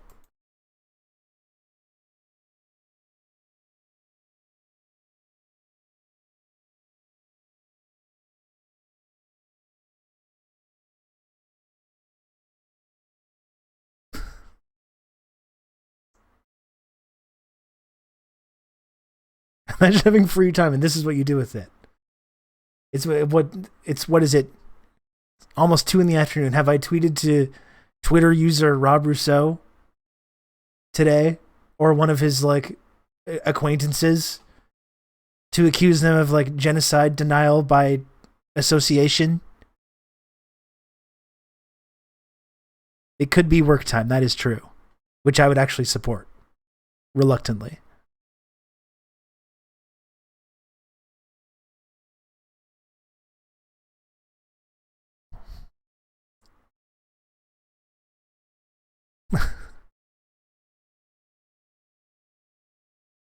Unless it is, in fact, his job. Oh boy.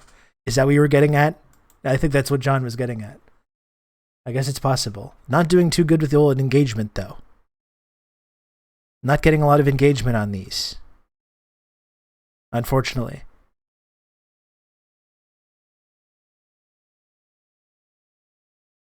Wonder where they are.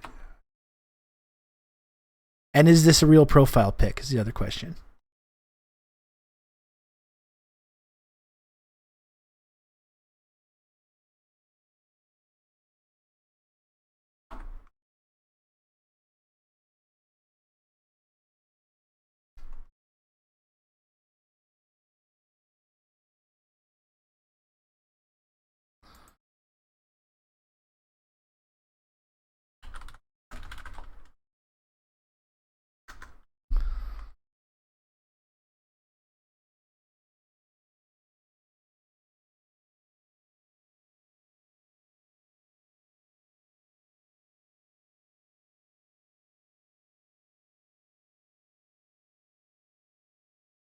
didn't turn up anything in reverse image search. That'd be kind of fun.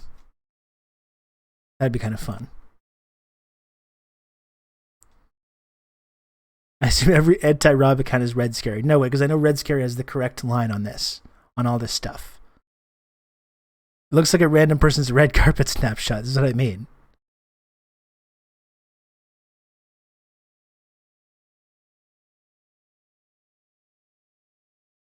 Now I feel like becoming a reply guy to Neil Ferguson, who, unlike Rob, literally and figuratively is an actual demon.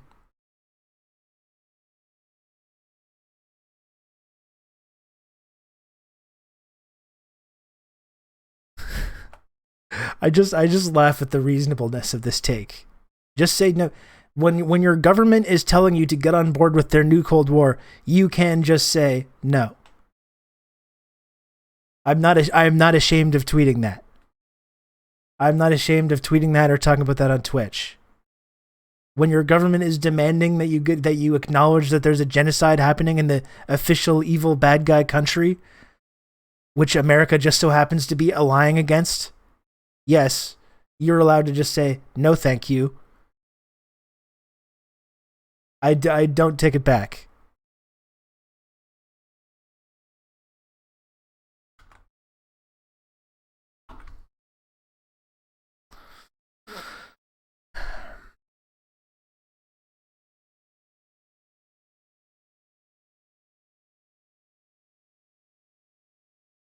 This is fucked up. Like, do these guys not think any of this is suspicious? Any of these kind of things? This Meet the Press story. Go inside our exclusive war game with CNA SDC, the Center for New American Security, developing strong, pragmatic, and principled national security and defense policies. The years 2027. The briefing. China is poised to attack Taiwan. Which side would prevail? Would China attack the U.S. mainland? Could nuclear war break out? This is what Meet the Press is talking about. And these motherfuckers don't think any of that's suspicious? These same people are making these accusations about genocide happening. These people don't think it's a little bit suspicious?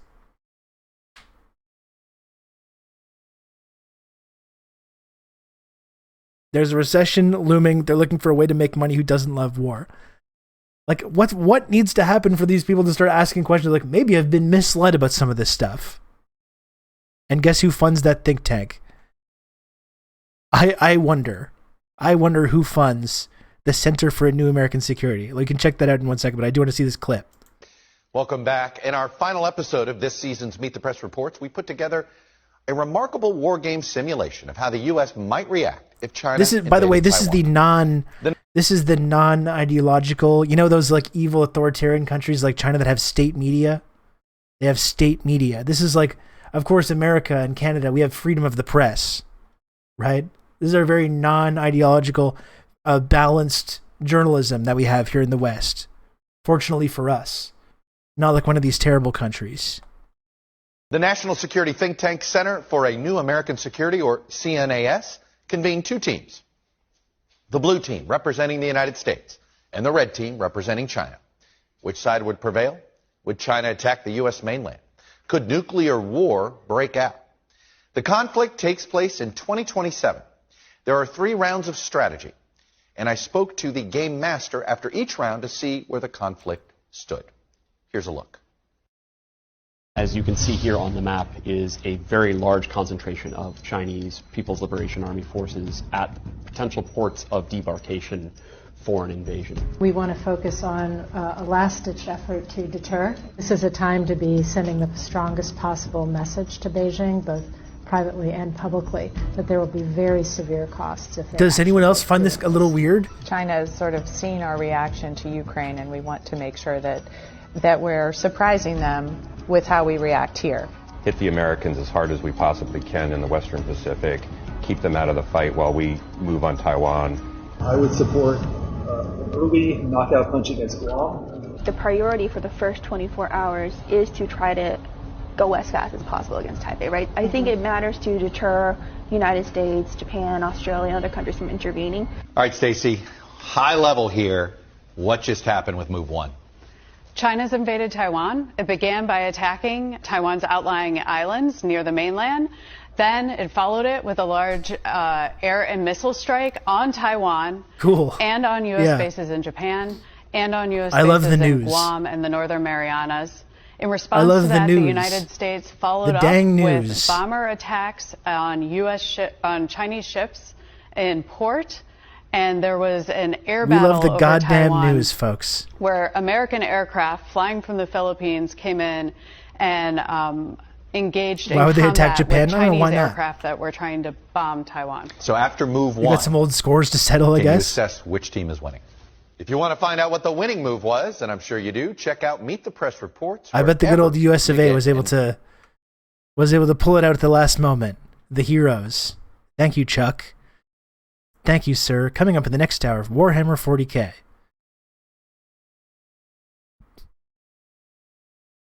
So if people have been like caught up, if people have been caught up with this propaganda and have gotten really like outraged by it and spend their time going online yelling at people who haven't like bought into this, what goes through their head when they see this shit? Do they not think that there's maybe something going on? Do they ask themselves who benefits by them spending all their fucking time yelling at people who don't believe the propaganda that they hear about this place? Why are they doing that? Is it in someone's best interest to manipulate and convince them that they should be thinking this and acting this way? But of course, these people are immune to propaganda. Not me. I would never be propagandized to. Me? What?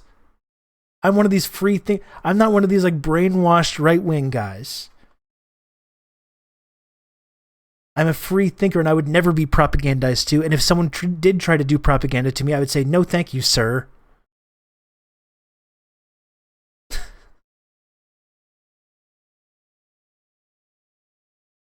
Have you tweeted yet? Maybe the Fade New Reply guy will tune in. I should send him a link one day. I still haven't tweeted that I'm live. No. It's weird. It's bizarre. I think like Twitch algorithm like knows when I'm talking about this controversial stuff and starts serving up the content to more and more people. I swear. I started talking about this contentious, controversial issue, and I just see the numbers of the audience going up. Propaganda? What? What?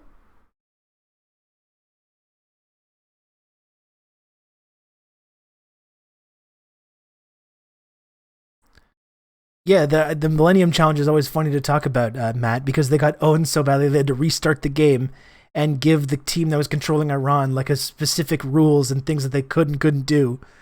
So they could just like, it was like the thing I was talking about the Maple Leafs before. They had to just give them a moral victory.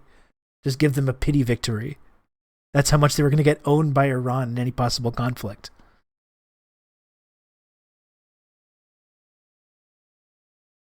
People are losing it more and more with high gas prices. How do they think a war with China will go? Yeah. What's that going to do with the old supply chain? Have we thought about that a little bit? What's that going to do with all our precious cheap goods that we get? As well as other non-cheap goods. Spend the first minute of the stream just stare in the camera and say the SEO words. Yeah.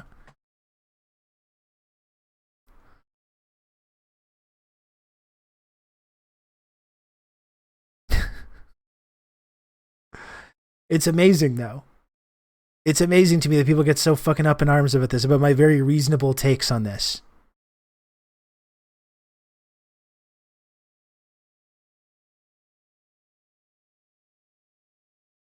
This isn't a Millennium Challenge. This is a bunch of nerds being dumbasses. That's exactly right. That's exactly what it is.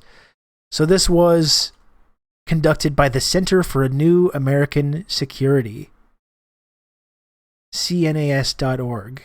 Center for a New American Security. About.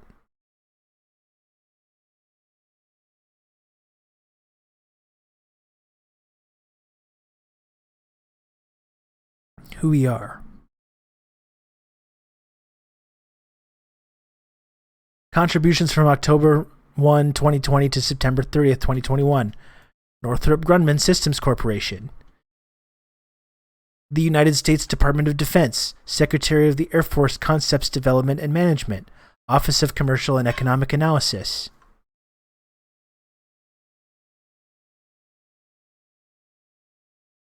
Huh.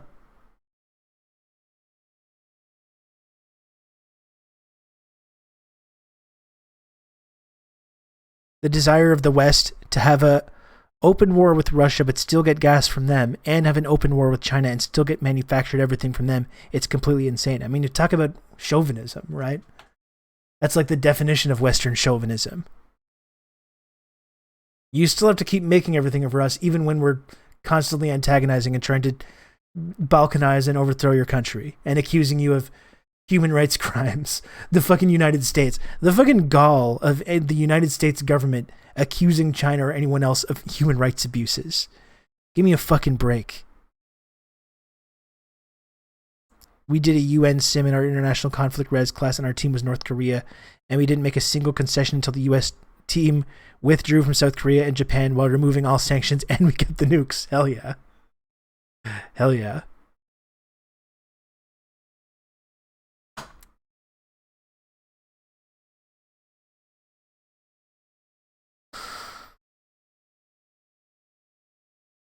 It's really funny that even a barely concealed desire for war with China is not enough to lift a finger to do anything about supply chains. We're the true champions of domestic dysfunction. Yeah, it's pretty amazing. It's pretty amazing stuff.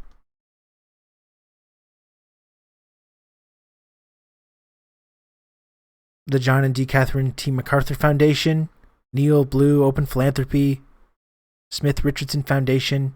You got Amazon Web Services, Carnegie Corporation, the Kochs, the EU, Facebook, Goldman Sonnenfeld Foundation, Google, Heinz, the Korea Foundation, probably quite genocidal as well, I imagine. Microsoft, Palantir, that's Peter Thiel, right? Isn't it? Isn't Palantir Peter Thiel? Raytheon, Rockefeller Brothers Fund, the Taipei Economic and Cultural Representative Office, and once again, the U.S. Department of Defense. Boeing,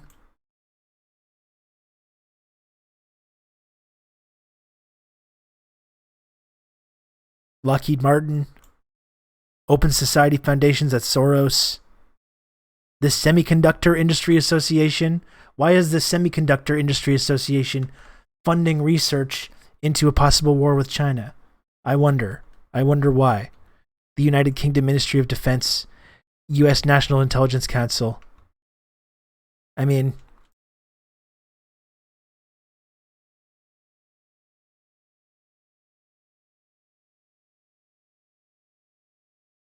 again, and people wonder why.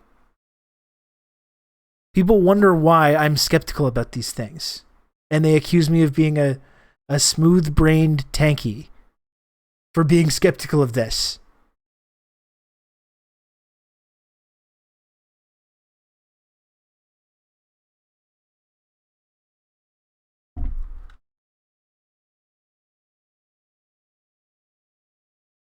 This aired today? No, this was May 15th. So yesterday it aired.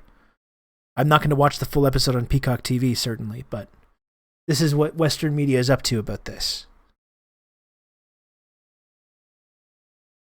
Nobody wonders why you're skeptical, Rob. It's just because you're a tanky. Well, that's it, and that's getting back to the whole idea of tankies in the first place. That's all it is, right? It's just this thought-terminating epithet. Is once you're able to like mentally compartmentalize someone in this tanky zone, then nothing they actually say matters, and you can just kind of like shove them off in one direction because they're sharing information that runs contrary to your programming.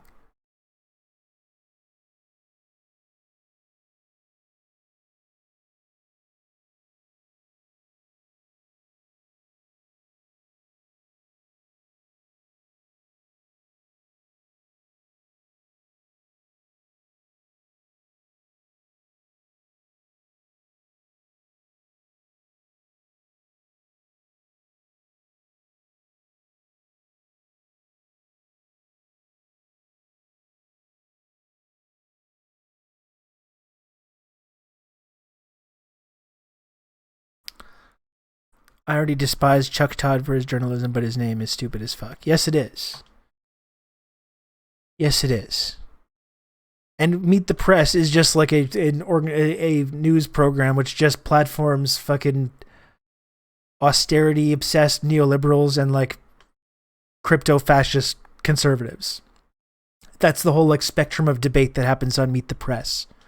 That's the wide ideological spectrum that's represented on American news media.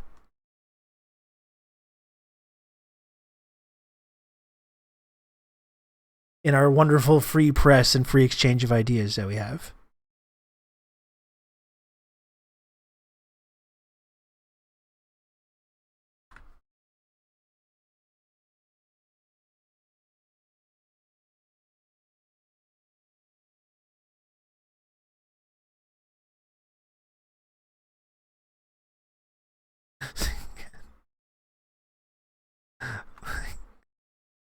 Ken says, gonna need a full investigation to see if beating pallbearers at a funeral is bad.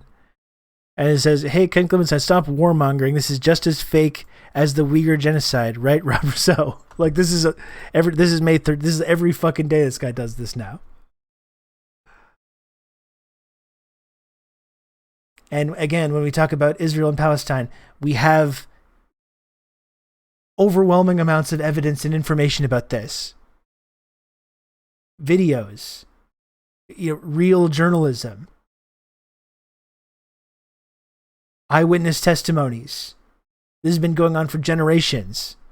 There's ample evidence of what has been going on.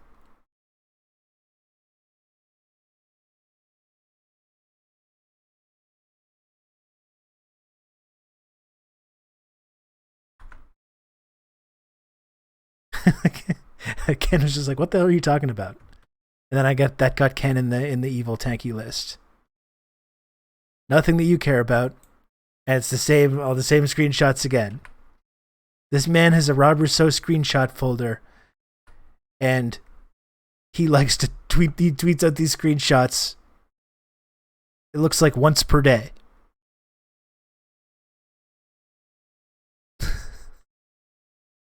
Jesus Christ. Fucking weird. Weirdos.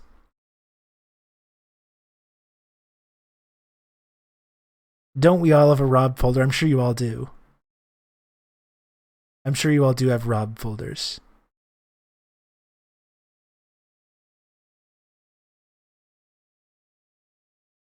I have essays on many of you. We have these folders, but in a good way.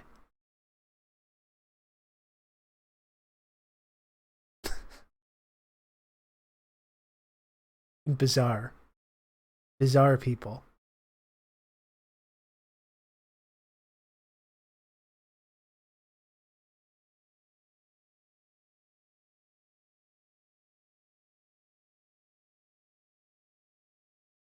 Oh yeah, here's another. The last thing I wanted to show you about this. We can move on from this after. Here's this guy. This guy must love all these like public supporters of the East Turkestan government. This is what? This is the prime minister, the Washington D.C. based prime minister of East Turkestan, which is what these like imperialists want. They want to turn the Xinjiang area of China into East Turkestan to make it, what do you know, another ethno-state. Because we love carving up countries and carving them up and partitioning them into ethno-states. Have we ever tried this? We should try this again. Let's try this in East Turkestan. I'm sure it's going to be really great. So this guy says, we wish everyone a happy and blessed Ramadan. We urge the Muslim world, especially its leaders, scholars, and organizations, to fulfill their duties towards the oppressed and pray for the liberation of East Turkestan and its people from China's occupation and oppression. So remember the guy was saying, like, I can't support Palestinians and not also support this, right? That's kind of the point the guy was making. Oh, you support Palestinians, but you don't support the Uyghurs and their epic struggle? And then what's the second post from this guy? Happy 74th Independence Day to our Israeli Jewish friends, supporters across the world. May your independence be everlasting. The plight of East Turkestan / Uyghurs is in many ways synonymous to the plight of Jews and their struggle to restore their rightful independence in Israel.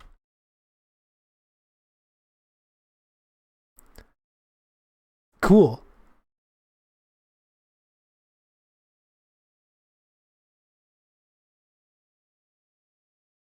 Great. Yeah. And yeah, I know not all Palestinians are Muslim. But it's clearly the link that the guy was trying to make, saying I support Palestinians, so I must support also Uyghur people.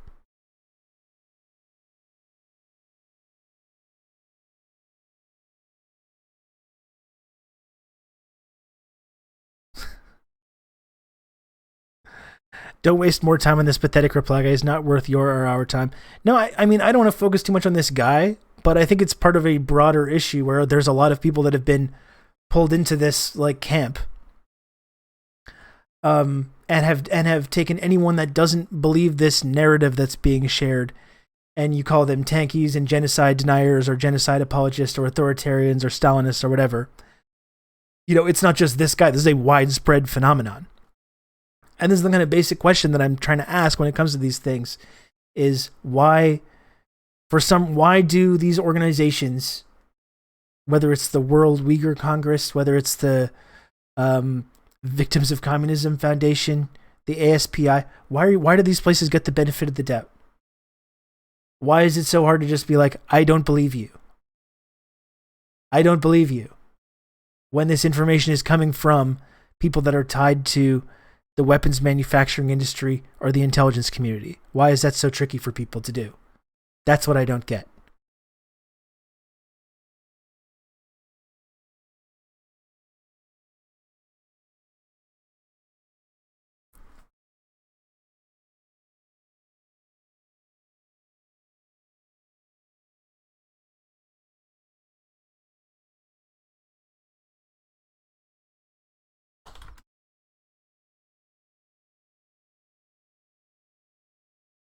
And do you know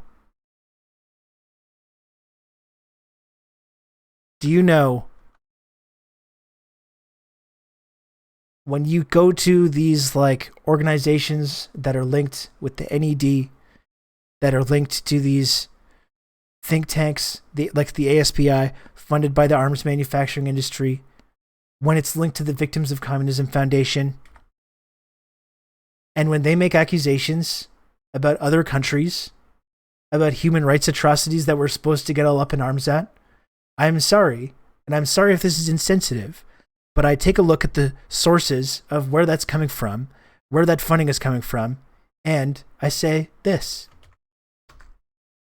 It's false. No way. Not this time. We created it. Not this time. No, not this time. It's totally made up. Pure fiction. It's fiction. It's fiction. We made it up. We made this one up. It's a made-up tale. It's a total fabrication. It never happened. It never happened. This one was invented by a writer. Not this time. It never happened. It's false. It never happened. It's a fake. It's fiction. It's an urban legend that never happened. No way. We got you. Not a chance. We got you. It never happened. It never happened. We made this one up. It's fiction. We made up this one. We made it up. Not this time. Wrong. Not this time. Not this time. You're wrong. Not this time. It never happened. Like, I'm sorry if it's insensitive, but yeah, that's going to continue to be my reaction based on evidence, that so-called evidence that comes from organizations or think tanks that are connected to the CIA or the arms manufacturing industry. I'm sorry if it makes people upset. I want to know why he's happy sometimes and angry other times. He really does a good, honestly, Jonathan Frakes, a lot of charisma in those moments. I like how he's holding back the like rackish grin. It never happened. It's like a we gotcha. I like that. There's something very satisfying about that clip. We gotcha. How dare you impugn the character of the Atlantic Council?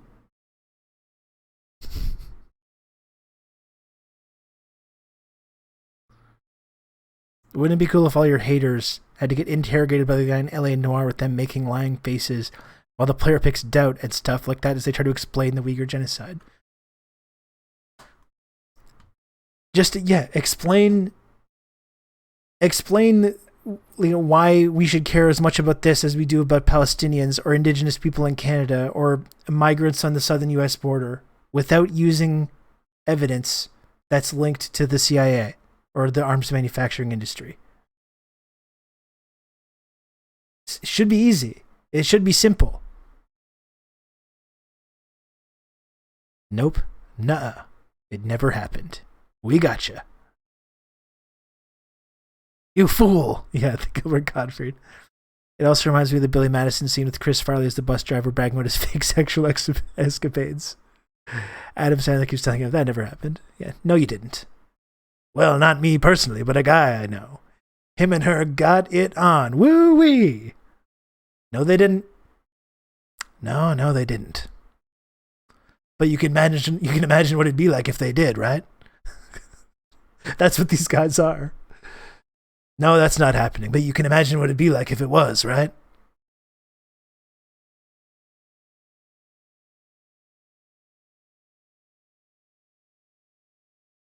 I was also thinking about Bradley Whitford at the end of that movie when he's asking the questions about business ethics and that stuff. And he's trying to explain it and he can't. The thing about ethics is if you're trying to get someone to explain these like human rights atrocities without using evidence that comes directly from the United States State Department, that's what they would sound like.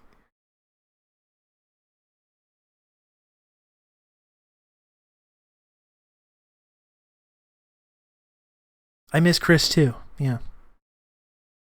Very much same. You know what movie I haven't seen in a long time is Black Sheep. I have not seen the movie Black Sheep in quite a long time. Tommy Boy and Black Sheep, those two movies back to back. That's iconic.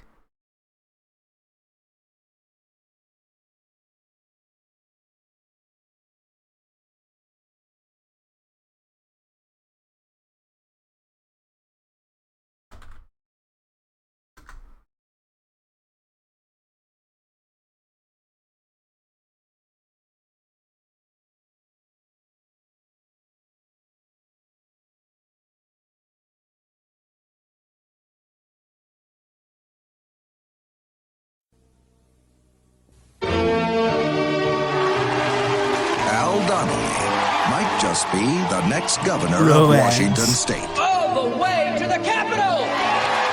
There's No, I haven't seen only New one Kids on the small Block. problem. His brother, Mike. What the hell is a marquee doing here? His heart is in the right place. Unfortunately, the rest of him never is. Oh my God! We've got to keep this bozo under wraps.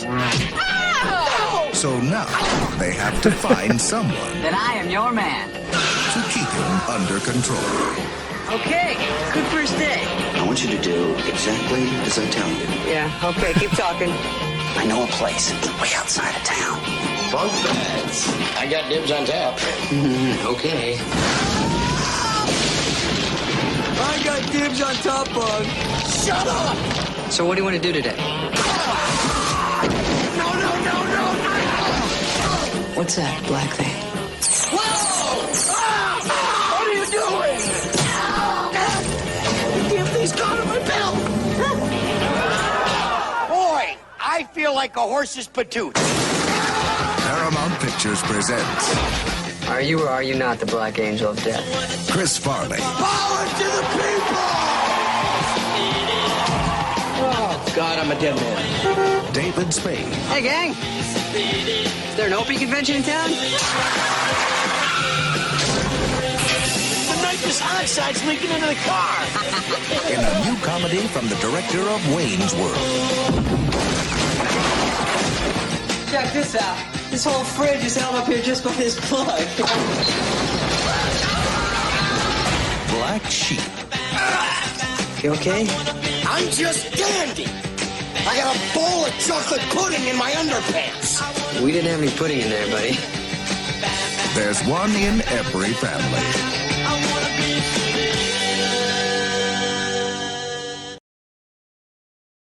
I gotta see that one again.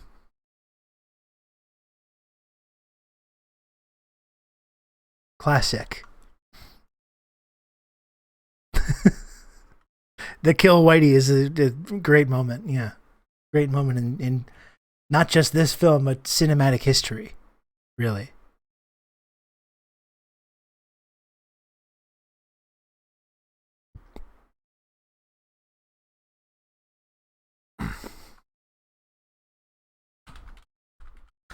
I got to take a short moment to sell some Twitch subscriptions. Okay? I'm going to take a short moment to sell some Twitch subscriptions. If this is your first time coming to this channel, I guess probably the last hour or so is a pretty good example of the kind of stuff that we talk about on here. If you think that's valuable in some way, it's been valuable to many people in this community. If you think that's valuable in some way, you can do a couple things. You can subscribe to the channel. And you get all the emotes. You don't see the Black Sheep trailer anywhere else. There's no political analysis they're going to tune into that's going to be playing the trailer to the 1996 Chris Farley comedy Black Sheep. Ah, yeah, his screams are the best. He's really great at that. So if you like the community, you want to support it, that's one thing you can do. You can subscribe to the channel. You get all the emotes. Every other channel thinks it's too subversive. You can get all these emotes. Okay? You can join the community, the patented friendship triangle system with the exclusive trickle-down clout system. Can we watch the trailer for Beverly Hills Ninja? Yes, we can. There's usually more Steely Dan talk. If we're on today's stream, is something of an aberration. There should be more Steely Dan talk, but unfortunately there has been what I view as an undemocratic Dan ban put in place.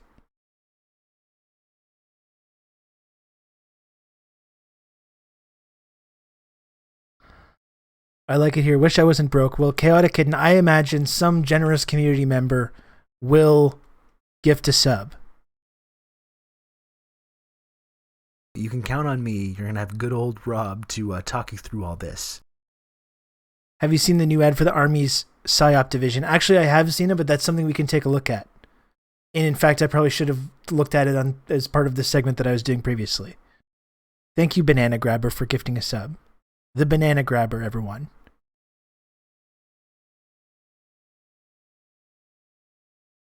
Yeah, it's an insane clip. I'm going to cue that one up. I better put on some music.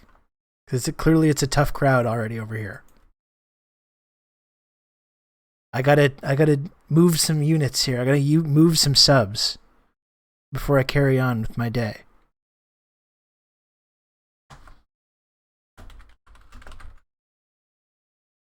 Does this do anything for you? What about this?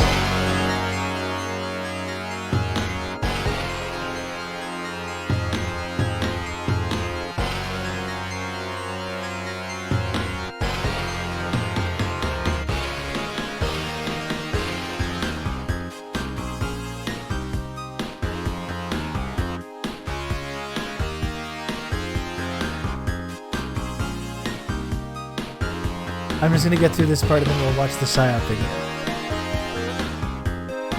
So remember, you can subscribe, you can gift subscriptions. You don't want to be one of these non-subscribers. To talk you through all this. You can move up into the base level, into the chaos zone, into the elite level. Thank you very much, Old Dutch, for this gifted sub to Chaotic Kitten.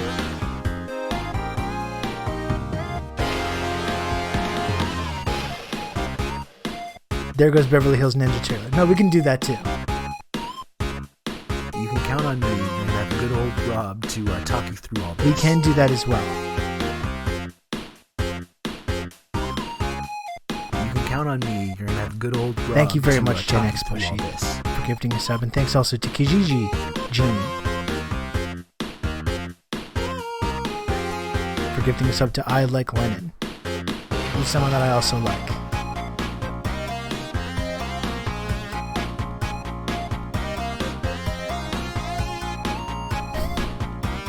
Chaotic and That's My Cat Momo.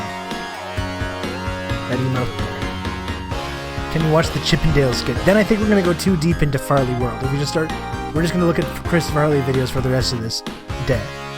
If we start going down that road.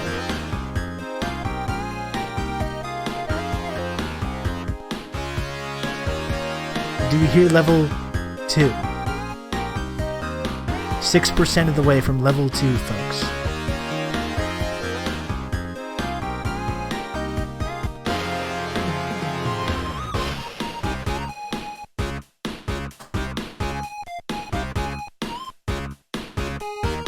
Count on me. You're gonna have good old Rob to talk you through all this.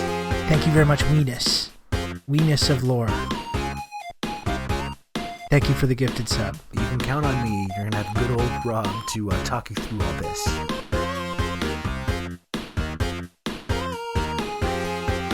We simply use the computer to mark up the size of the account. Thank you, regular Morat Dragon, for the 13 months of Tier 1, and for the 234 friend coin. Thank you, regular Morat Dragon. Yeah, the Japanese game show skit, very good. Yeah.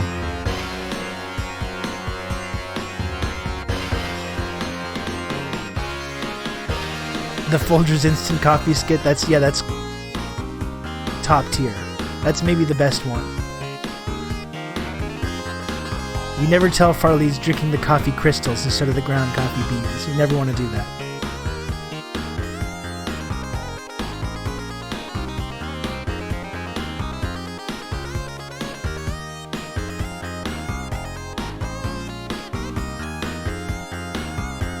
You can count on me. You're gonna have good old Rob to talk you through all this. The pool skit, yeah, Schlitz gay. Schlitz gay. The pool skit, that's great too. Sean, thank you for the gifted sub. Thank you, Sean.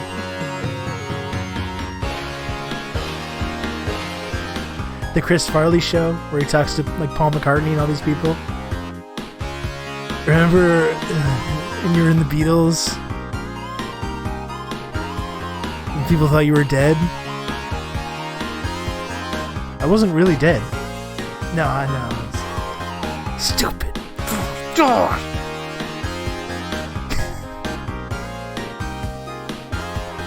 The Matt Foley motivational speaker, that's obviously the classic one as well. His initial facial reaction to the coffee crystal set, you can just see the picture of it.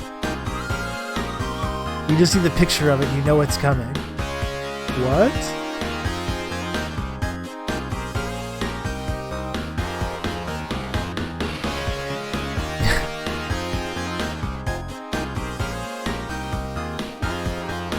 Actually, I wanted to be a writer. You've just become an elite member. Oh gosh. Friendship Triangle. Oh my goodness. Progressive Canuck. Thank you for the 5 gifted subs. Thank you very, very much. Marx was quite stupid. Do you agree? No, I don't. I don't agree.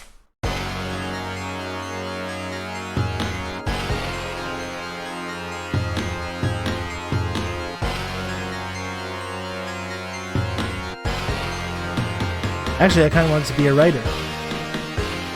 Oh, a writer, huh? Hey, Dad, I can't see too good. We got Bill Shakespeare over there or what? Actually, Helen and I have encouraged Matthew in his writing.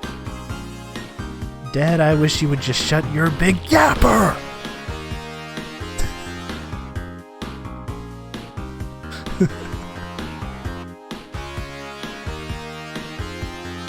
I like the Dead Paul conspiracies as well. I mean, it's one thing that, like, if the Beatles replaced one of their founding members without anyone knowing, they really lucked out that they ended up replacing Paul with like such an amazing singer-songwriter in his own right? They really knocked that one out of the park. Not only does he look exactly like Paul, he's also like a really good singer and one of the best songwriters of all time.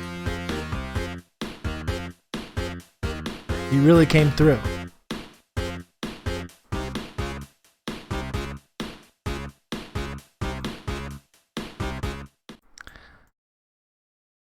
Ion X, I got a question for you, okay? I got a question for you. Let's see if you can answer this question correctly. If you answer this question incorrectly, I will be banning you from the channel. Okay, these are the stakes. This is what's at stake right now. Ion, here's the question, okay? Which country has the higher infant and maternal death rate? The United States of America or Cuba? Which country? Which country has the higher infant mortality rate and maternal mortality rate between these two countries? This is the question that I have for you.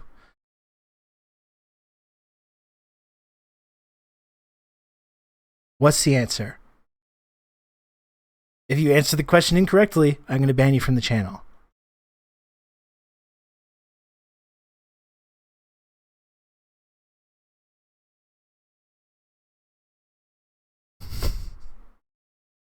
That was Cope. They just lie. They lie on the statistics, he says. Sorry, you answered incorrectly. You answered incorrectly, sir.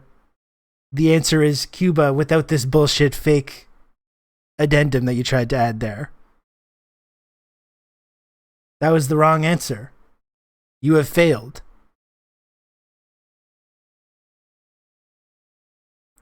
You have failed, sir. And he just DM'd me.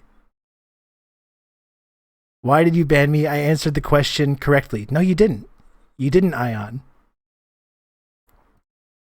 You didn't answer correctly because you suggested that the answer was incorrect because it was based on false statistics. That's not answering it correctly because that's not correct. Okay, I'm not reading any more of the DMs, sir. You failed. You failed, Ion. You failed to answer the question that I asked, the very easy, simple question that I asked you.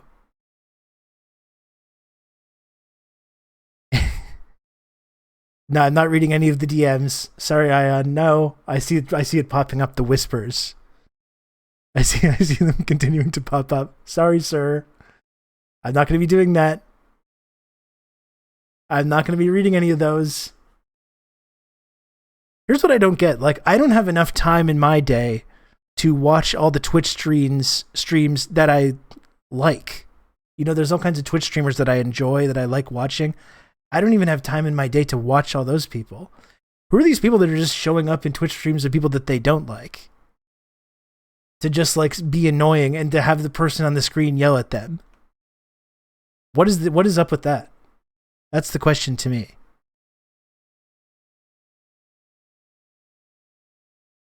They're brave truth tellers. That's right. That's right. The attention they get justifies it. Yeah, I guess so. Okay. Well, I'm going to move on. I'm going to take a short break and move on. And we'll talk about this shooting in Buffalo and right-wing violence, the broader context of right-wing violence. I'm halfway to the goal, so I'm going to have to chill more later in the episode. But let's before we move on, though, and thank you to everyone for contributing to the channel also. Before we move on, let's look at this clip of the new PSYOP division, the PSYOP division of the Army. And once again, I gotta ask, if you're out there uncritically... You can count on me. You're gonna have good old Rob to talk you through all this. Thank you, Hot Meal, for the Prime. 4 months of Prime. Thank you very much. Here's the question. If you believe and repeat uncritically these stories you hear about official enemy countries, even when you know this information is coming from sources which takes funding from the defense industry, the weapons contractors, the intelligence community, the NED, the CIA, and you don't see anything wrong with that, and then you see this commercial about literally the PSYOP division, you got to wonder if perhaps, like, you can't say it's like a tinfoil hat conspiracy theory to wonder if there's some like online influence campaign or PSYOPs going on when you literally have the fucking Army PSYOP division putting out this video.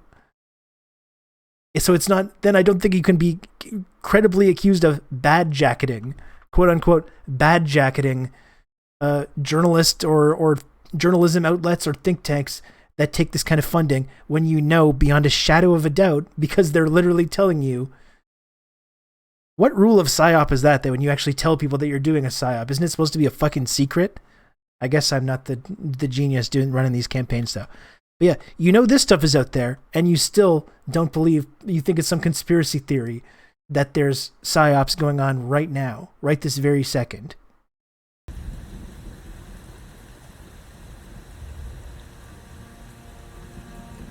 They only do PSYOPs on the bad guys, yeah.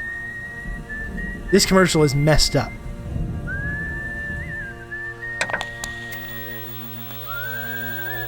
I never want to see the jacketing suffix ever again. Anyone who uses it regularly sounds like a dipshit. Yes, you do. Democracy demonstration in China comes to a violent and bloody end.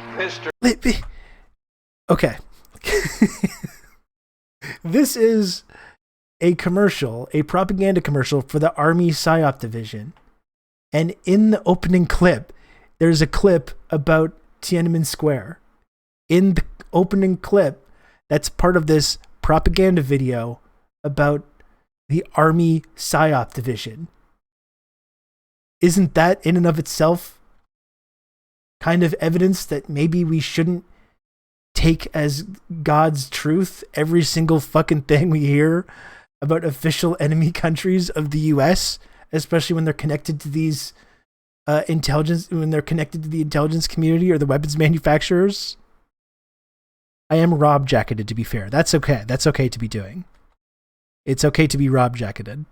Mr. Gorbachev, tear down this wall.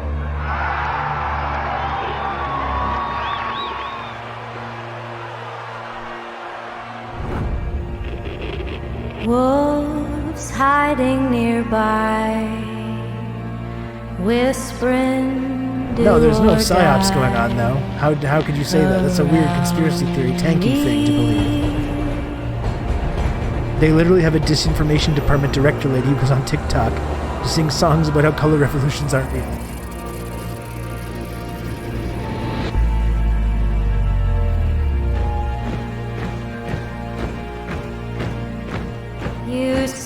Based. A threat rises in the east. Let's definitely repeat every single thing we hear about this so-called threat. Let's uncritically repeat all this stuff. For sure. It's always going to be your own ads make you seem sinister as shit. They're probably like, we look so cool. There is another very important phase of warfare. It has as its target not the body, glory to the PLA, but the mind of the enemy. The target of psychological warfare is against the enemy's mind. It is words and ideas. The ammunition used by Psywar. By the way, how is it bad jacketing or fed jacketing or whatever it is to raise questions about these journalistic outlets that take funding from the CIA that we know has happened, or stuff that takes funding from the arms industry? That's fed jacketing or bad jacketing to make these accusations. But just saying anything that's outside of that is tanky and just hand wave it away as saying, oh, that's tanky to me.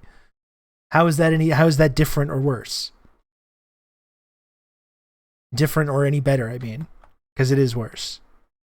What are we watching? Is this a movie trailer? No, Banana Grabber. This is a official advertisement for the 4th PSYOP group. That's like part of the PSYOP division of the US military.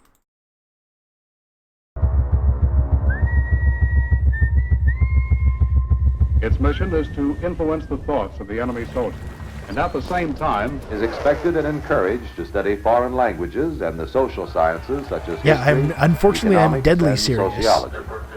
He must have a broad and sympathetic understanding of all phases of human experience. Gripping at my skin, the walls of night closing. But the use of this force as an integral part of combat has now taken on new form.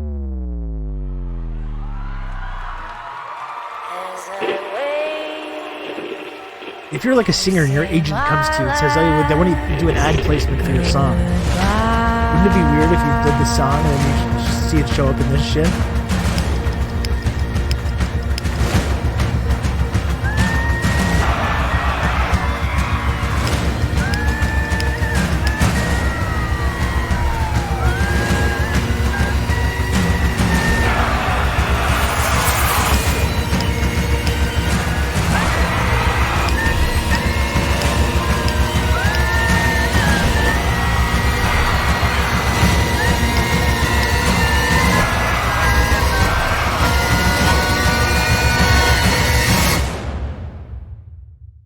Cool. Yeah. These are the Psy-War soldiers. The Psy-War soldiers. And that's the thing. I thought at first it was like some anonymous thing or like one of these goarmiesof.com. You go to the website and it's like, no, this is official U.S. Army Special Operations Careers. Choose your path to excellence. That's what it leads to. No, but yes, it's definitely very. It's me being a tanky genocide denialist to ask critical questions about these narratives. That's what we're calling insurgent subscribers from now on. What, tanky genocide denialists?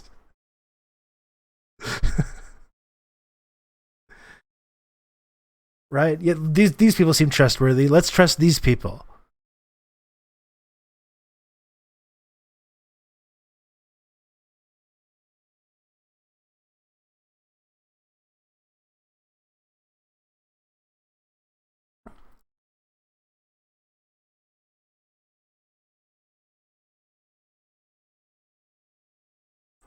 Do you even actually get to choose this, or do you join and hope they assign you? I don't know. Psychological operations. What is this website?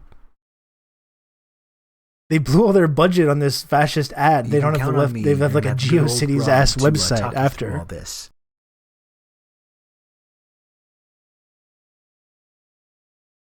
Thank you, Top Scruffy, for the 13 months of Tier 1. Thank you very much. Like, what is this?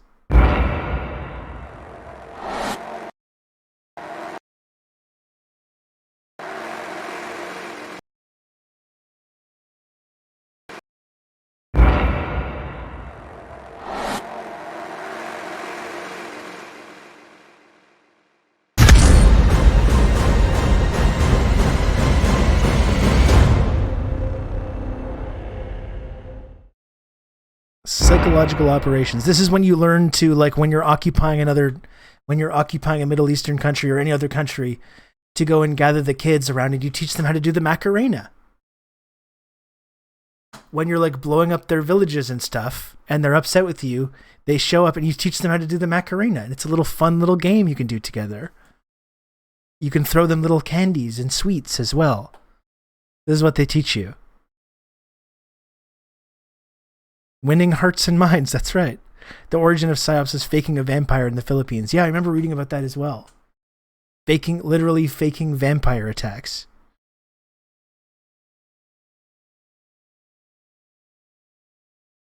Macarena imperialism. You know, in fact, one fucking creepy thing that I saw was seeing a clip of like a army regiment doing that in Iraq with like Iraqi kids, and then seeing them do the exact same thing with like inner city kids during the George Floyd protests, and seeing these cops that are probably getting training from the CIA or whoever doing the fucking Macarena, the exact same thing that they were doing in these foreign countries that they're occupying. I'm sure it's when you provide mental health care to the people that you're oppressing. That's right.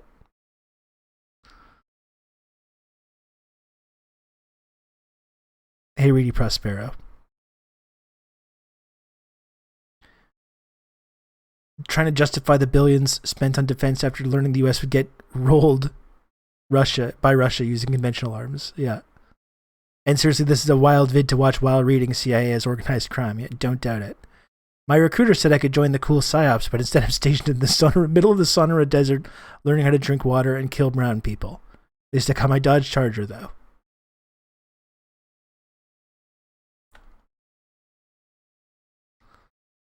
Unconventional minds. PSYOP operators. This is official. This is the official U.S. Army recruiting website.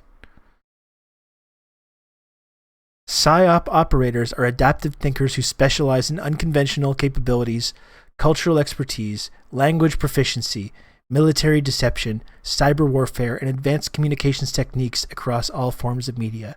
PSYOP soldiers operate in small, autonomous teams or with other special operations forces to persuade and influence local populations in support of U.S. military objectives. Discover the psychological operations legacy. Jesus, do we want to go down that path? You get some benefits, increased family time, station longevity, access to world-class facilities and strength coaches and nutritionists.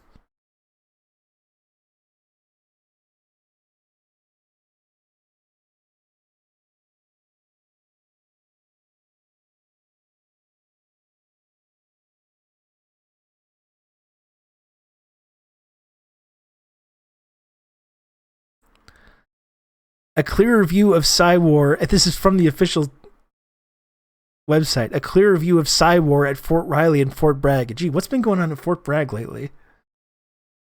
Just some totally normal training, normal stuff going on at good old Fort Bragg with the hamburger and hot dog eating good old boys and girls of the U.S. military, learning how to conduct their psychological operations. What's going on there again?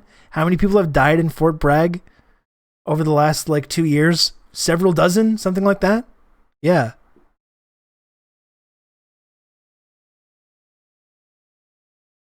Smoke Bomb Hill, Birth of the Psy-War Center, A History of the United States Army, John F. Kennedy Special Warfare School insignia.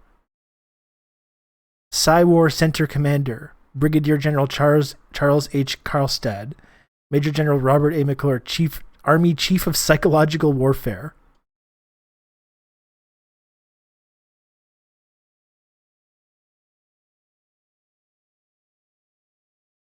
Very cool.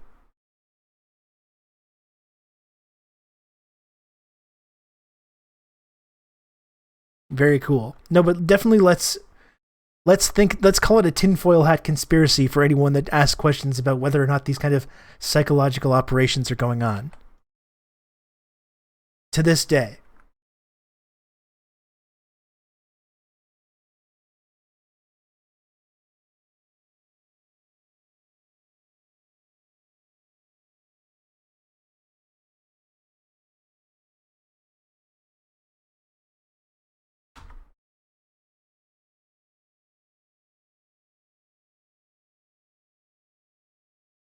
Man, if there's one thing I can tell you, though, is that I would never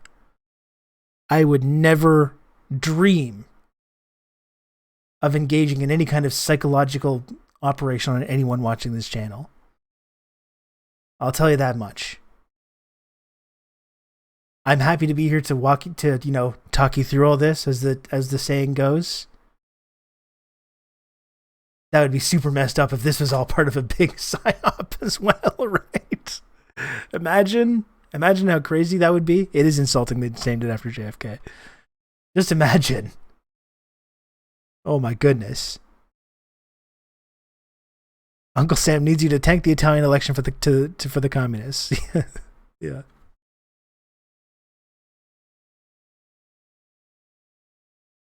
Oh boy. Very weird stuff. Okay, so I've already talked way longer than what I was planning to.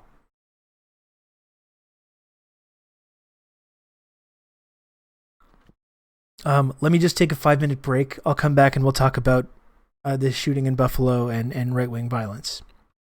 Okay, because I've got plenty to say about this, so I'm already running out of time.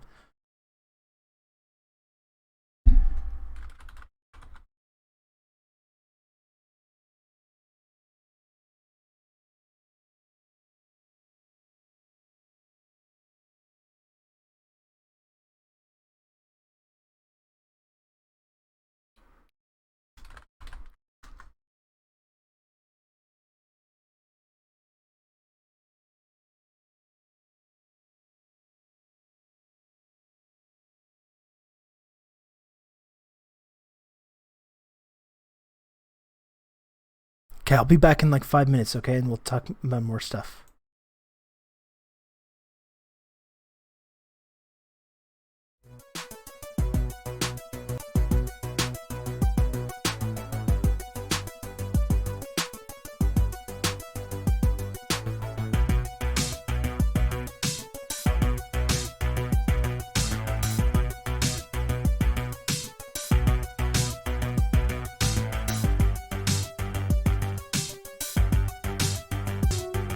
Squibs, man.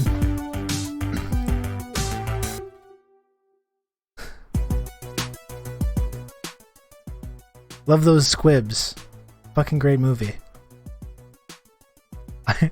I saw people chatting about it. I always feel bad for the guy on the escalator who's just minding his own business and gets used as a human shield by Arnold and just gets turned into fucking hamburger. That guy didn't do anything wrong. I just feel really bad for that guy. He gets absolutely owned. Really badly. The escalator guy had a rough day, absolutely. I tried to watch the remake and it sucked. Oh, it escalated quickly. Oh my gosh. Oh my gosh.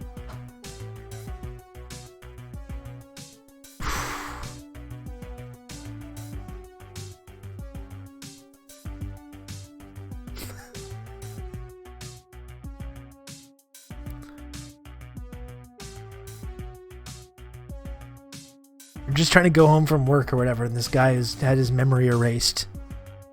Getting pursued by all these nefarious secret agents. Waltzes by, then you get shot 20,000 times.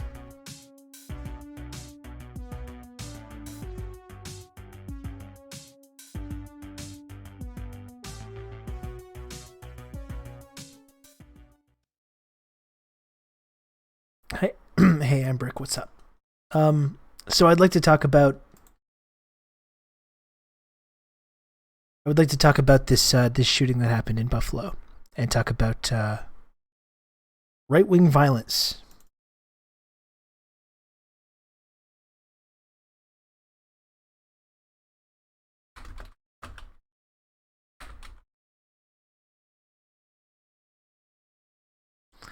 Do you think Richter had a good time at the party despite recently losing his arms? I'm going to say no. I don't believe that he did. Which seems hurtful in hindsight, to not only rip someone's arms off, but also then to make fun of them in that way. Little mean.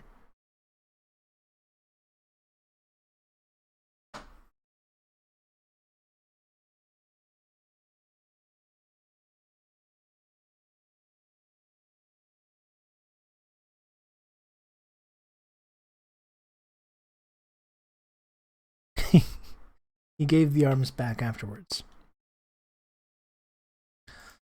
I'm just thinking about what to put on here.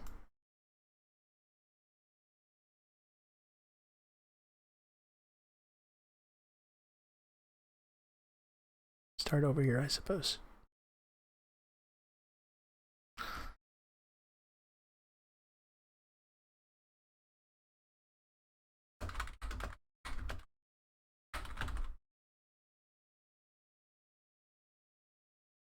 All right.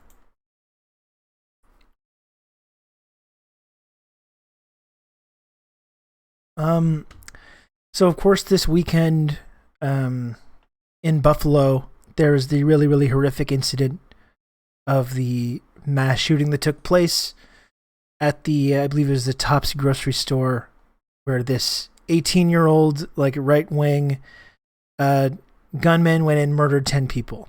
And if one of these people, there's been a string of these incidents, and there hasn't been one for a while. I imagine the pandemic had a little bit to do with that, slowing down this like stream of right-wing attacks, vigilante attacks.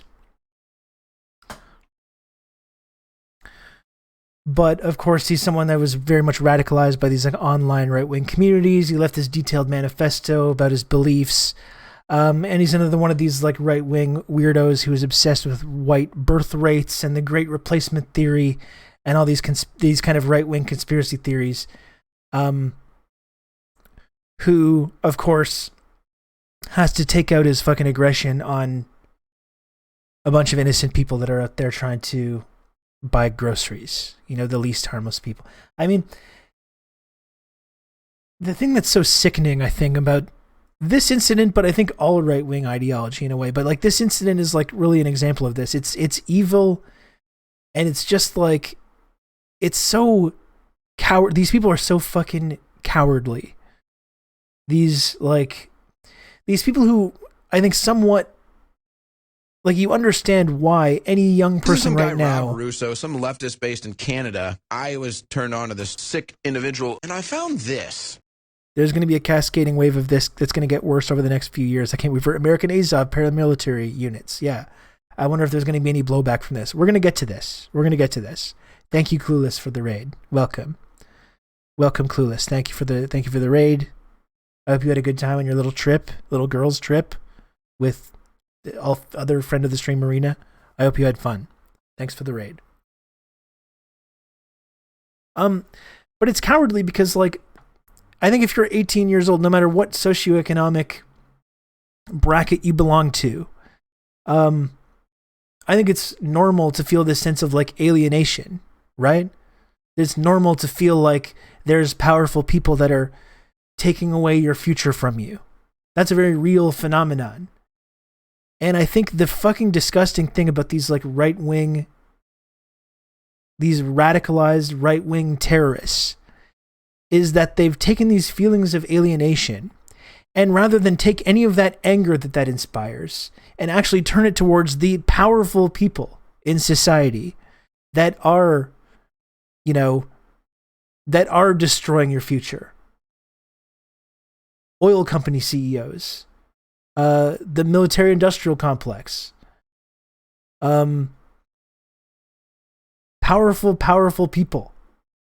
And rather than do anything to actually go after these powerful people and these powerful forces that are wielding such control over our society and that have in fact stolen everyone's futures from us, they turn this anger on the people least responsible for that, who are literally defenseless. Because going after powerful people, of course, powerful political figures, powerful like CEOs, wealthy people that do have this immense amount of control over our society, that's hard. These people have like security, they have armed security, they have the power of the police and the state working for them, of course.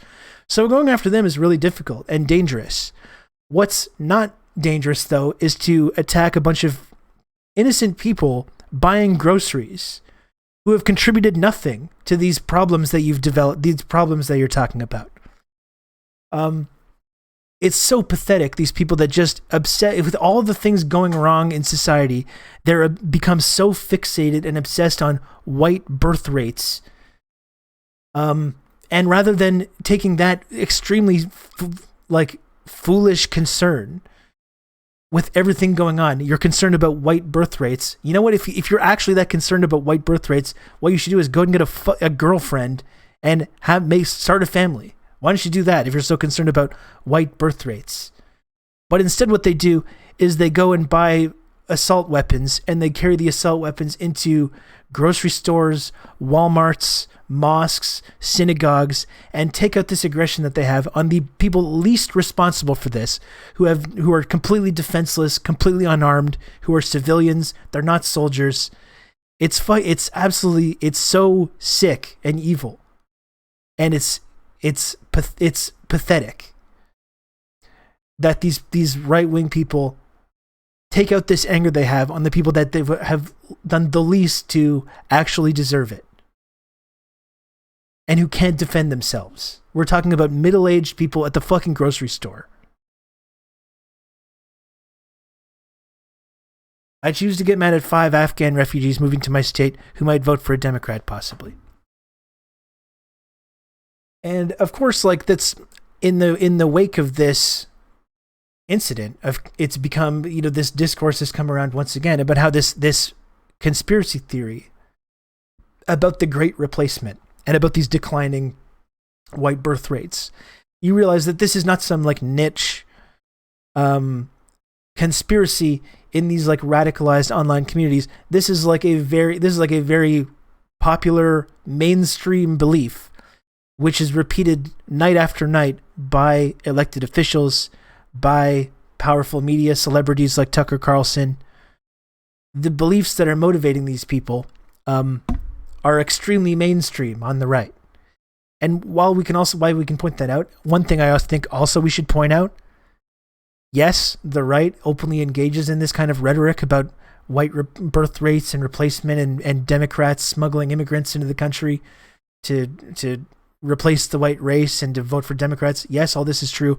Fundamentally, though, when you look at the immigration policies of Democrats, they might use different rhetoric, but ultimately they're part of that exact same process of deporting millions of people,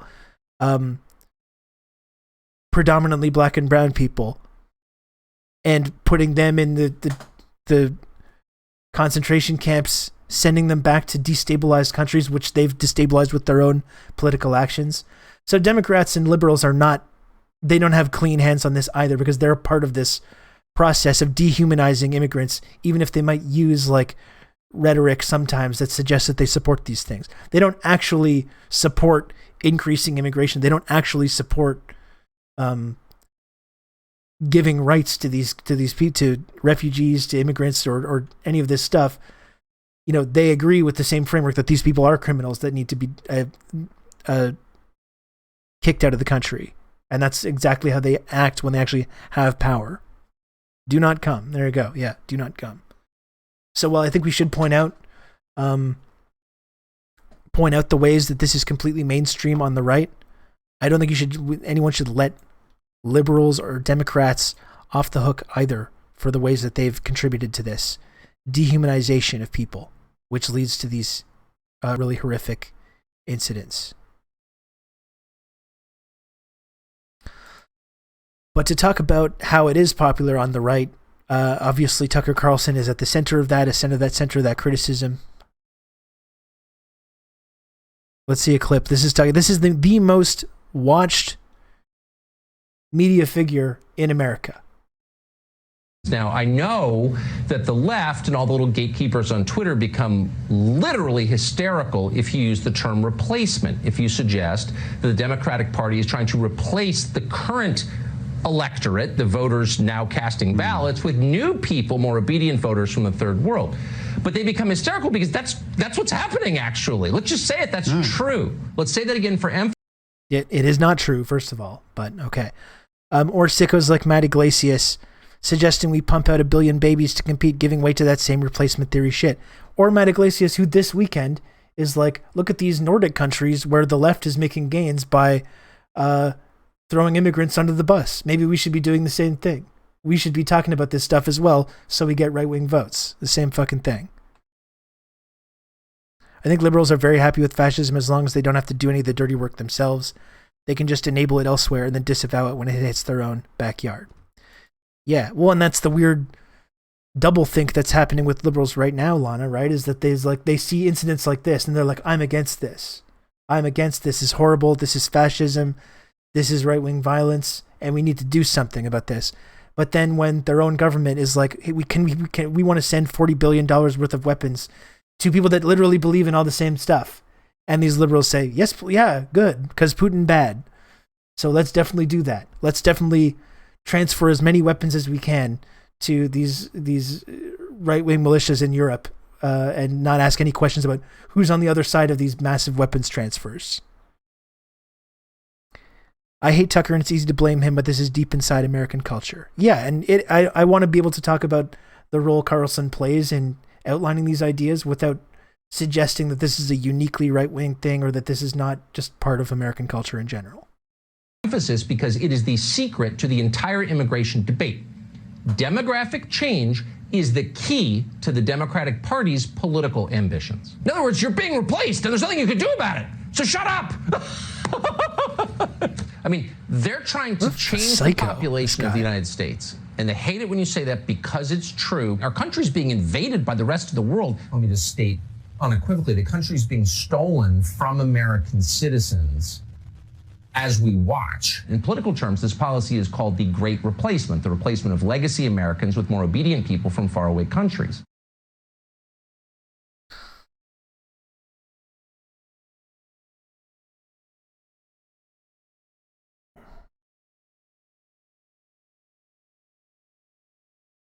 Yeah, we've invaded this country. I mean, that's the fundamental fucking joke about all this stuff. Like, I was looking at this kid's manifesto and reading some of the things of it, and it's just the fucking gall that these people have to talk about.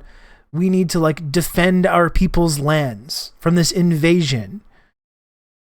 We need to defend our people's homelands from this invasion, using this kind of blood and soil rhetoric. Motherfucker, these are not your people's homelands. You just got here. You got here probably 3-4 generations ago, max. And you're talking about your homelands and this stuff. We must defend our people's homelands. Go back to like wherever you came from and yell at them about it. They're still on Turner Diary shit. Again, it's preposterous. And you're literally targeting black people who were brought to the United States predominantly against their will as part of the transatlantic slave trade, who have probably in many cases been in America longer than these right-wing racists, and they're literally going to a grocery store to kill black Americans because they view them as being some kind of interlopers or invading the country, replacing people on their homelands. Again, it's not your fucking homeland.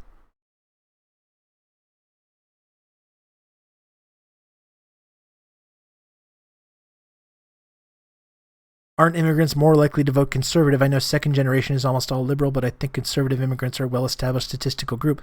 I mean, our whole immigration policy in Canada and the United States has been to deliberately target conservative communities for that exact reason and give priority to these immigrants over immigrants that are going to have like leanings towards socialism or the left. Like if you're a member of a communist party in the country where you live, you can't immigrate to the United States. They'll just say no because you're not allowed to do that.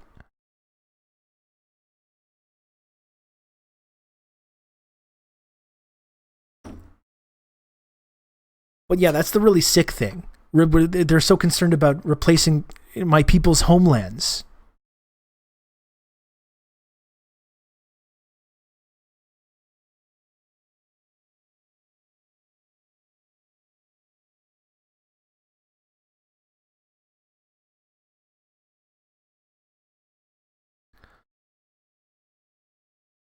And it's like, okay, this is something good to look at.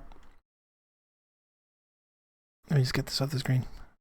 The reason I think this is like, the reason I was really like alarmed by this incident that happened is because when I started really making more of an effort to pay attention to, you know, the rise of fascism and start to commenting on this stuff more, you know, at the beginning of the Trump administration, this is a phenomenon that is like I've been tracking pretty closely enough for now a couple years precisely because in like the first few weeks of the Trump administration, there was one of the first such incidents in the last couple of years when this kid shot up a mosque in Quebec City shortly after Trump was elected. And I do think it's important to talk about the ways that liberals and conservatives kind of share a lot of the same ideology. And I don't think it's valuable to just, you know, be like a exclusively orange man bad person or talk about Trump fascism. I don't think there's any question, though, that Trump really did pour gasoline on this kind of this already existing phenomenon and gave people sort of allowed people to sort of express these kinds of things that maybe they weren't comfortable expressing before, or gave a kind of legitimacy to these like explicit anti-immigrant, explicitly racist kind of beliefs. I don't think there should be any questioning of that. I think he absolutely did really contribute to that, to the uptick in that kind of rhetoric and that kind of activity. So a few weeks into Trump's agenda, there's this mosque shooting in Quebec City. So this is something that's, for that reason, I think is something that I've been very clued in on this entire time, and following these similar incidents throughout the Trump administration. Because this is not, this kid in Buffalo, Quebec, and these are not isolated incidents. This is a like coherent international movement, an international right-wing movement that is carrying out these kinds of attacks on civilians. It's not just in America, it's in Quebec. You can go back prior to that. I mean, I think the first such incident that I could probably start at is talking about the Breivik killings in Oslo. Anders Breivik going on that mass murder campaign in Oslo and taking all these going after all these young socialists. You have the kid in South Carolina. Was it Charleston? In the later days of the Obama administration, opening fire in the church there. You had Quebec City right after Trump was elected. While Trump was in power, you had multiple attacks. Like, this is an increasing phenomenon. Dylan Roof, yeah. He stoked the flames, but the underlying currents were already there. You had the Tree of Life synagogue in Pittsburgh, the attack there.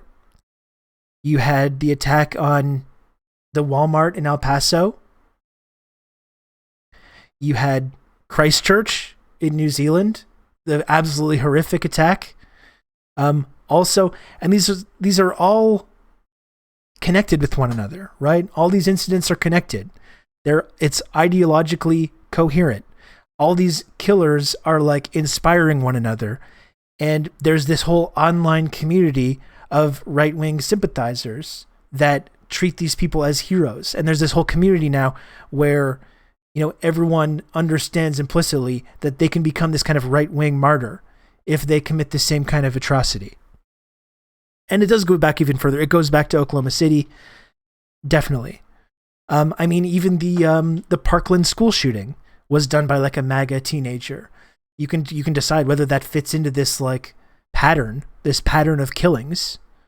That wasn't attacking, racialized people or immigrants, but was attacking probably maybe, what the kid who carried out the shooting viewed as like his political enemies, young Democrats and this kind of stuff. So it's a really alarming phenomenon. This is like a international movement. It's highly organized. It's now multiple, and there's probably other smaller incidents that haven't gotten the same amount of media attention, but now multiple violent incidents of attacks on predominantly, Jewish people in the Tree of Life synagogue, Muslims in Quebec City and Christchurch, racialized people and immigrants in El Paso and Buffalo. These are all linked together, and all leaving these similar manifestos that reference this kind of like demographic replacement. And obviously these manifestos are confused and rambling. People get always tripped up by things in this, and like they'll leave some reference to kind of left-wing ideology that allows people to kind of like pretend that they're not right-wing at all. When you're like when you're literally a racist who's attacking, black and brown people because you're worried about the future of the right race. You're a far right racist regardless of what language you've used in this kind of in this manifesto that you've left.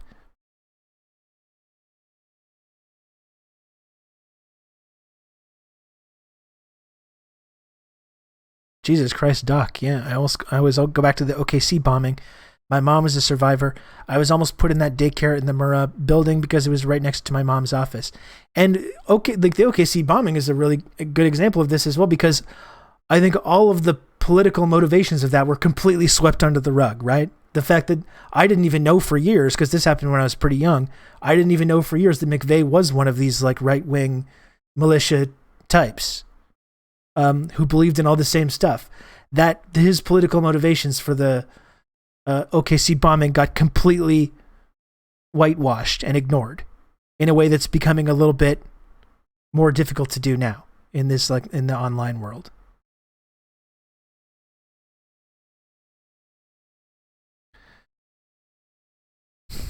At this point, I don't care anymore. More than enough chances to enact gun control and reopen mental health services in the last 30 fucking years. Well, and this is also the problem, though, too, is that when these incidents happen, and it was happening again after Buffalo, it's the guns. We got to do something about the guns. And the reality is, like, yeah, I think it is too easy to get, like, deadly weapons, but it's not just about guns, though. It isn't. It's an ideology problem, which has been allowed to fester.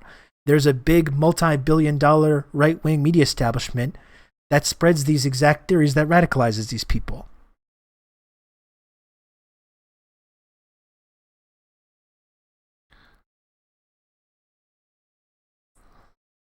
One thing I must admit I did not realize, and I covered the Christchurch shooting, like, pretty extensively, like, in podcasting, and I talked about it a lot and thought about it a lot. One thing I didn't realize, I did not know this, or I'd forgotten about it. I remember there was stuff about the Christchurch shooter who had been elsewhere. I remember he was in, like, I think he might have been gone to North Korea or something. People tried to make something about that. What I did not realize, though, was that the Christchurch shooter in New Zealand was inspired and trained by the Ukrainian fascist movement. I don't remember hearing much about that.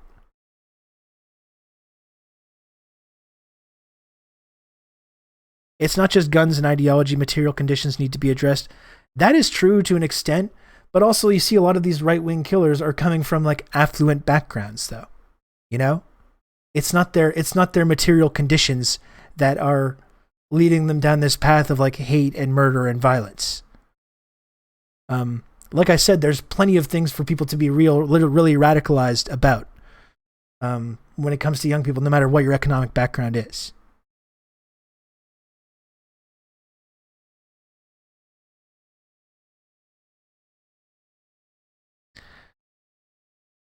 But look, if you talk about Azov, you're just supporting Putin. That's it. Well, that's the thing. I did not realize that the Christchurch shooter had actually gone to Ukraine to train with Azov Battalion. This is from Time from January 7th, 21.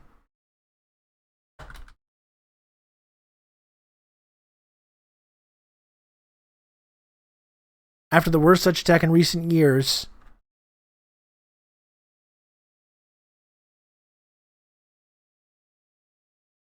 this was, of course, being shared in the media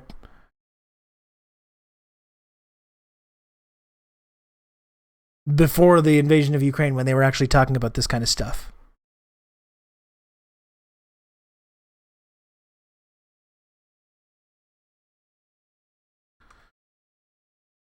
After the worst such attack in recent years, the massacre of 51 people in Christchurch, New Zealand in 2019, an arm of the Azov movement helped distribute the terrorist raving manifesto in print and online, seeking to glorify his crimes and inspire others to follow.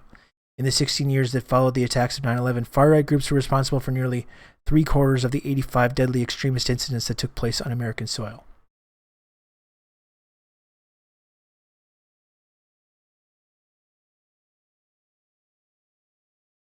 The following year, it became clear that those changes were not enough. The Christchurch mosque attacker, who live-streamed the atrocity on Facebook, had been radicalized by far-right material largely on YouTube and Facebook, according to a New Zealand government report released in December 2020.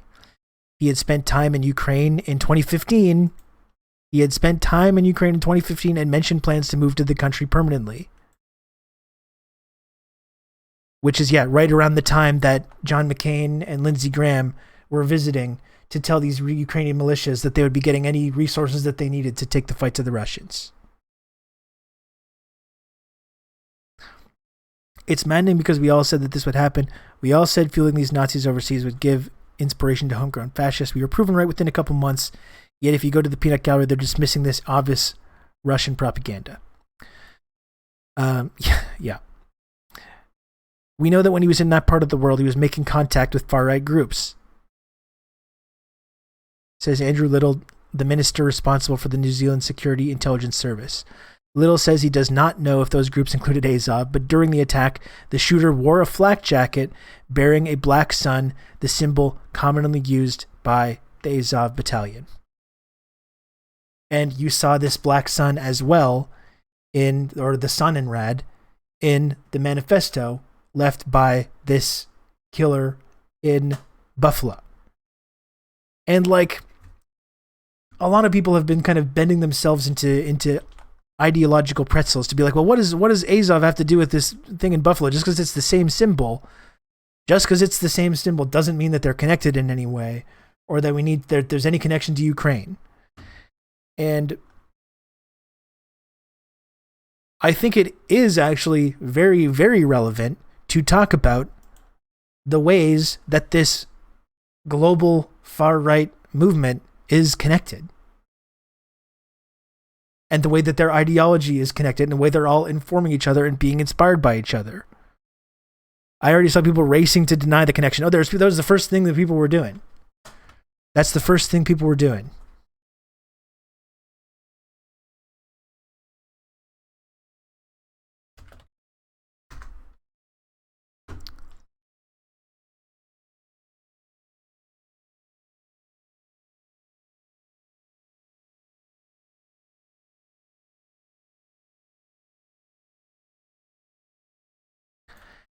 And I'm sorry, but I don't think it is a coincidence. Or if it's not a coincidence, it's something that everybody should be really alarmed by, the way that this very symbol, the Sonnenrad, has become normalized in every single Western mainstream media establishment that has been talking about these Ukrainian militias, that has been running these propaganda stories about the brave Ukrainian nationalists defending their country. How many of them have shown this symbol, including NATO itself? NATO itself has done this. So if you don't find that alarming, that we have been arming and funding and training these groups in Ukraine, that we're continuing to support them diplomatically and militarily as they engage in this conflict with the Russians, and we're seeing this same symbol pop up in domestic terrorist attacks in our own countries. If you don't think that's alarming, I don't know what to tell you. I do not know what to tell you.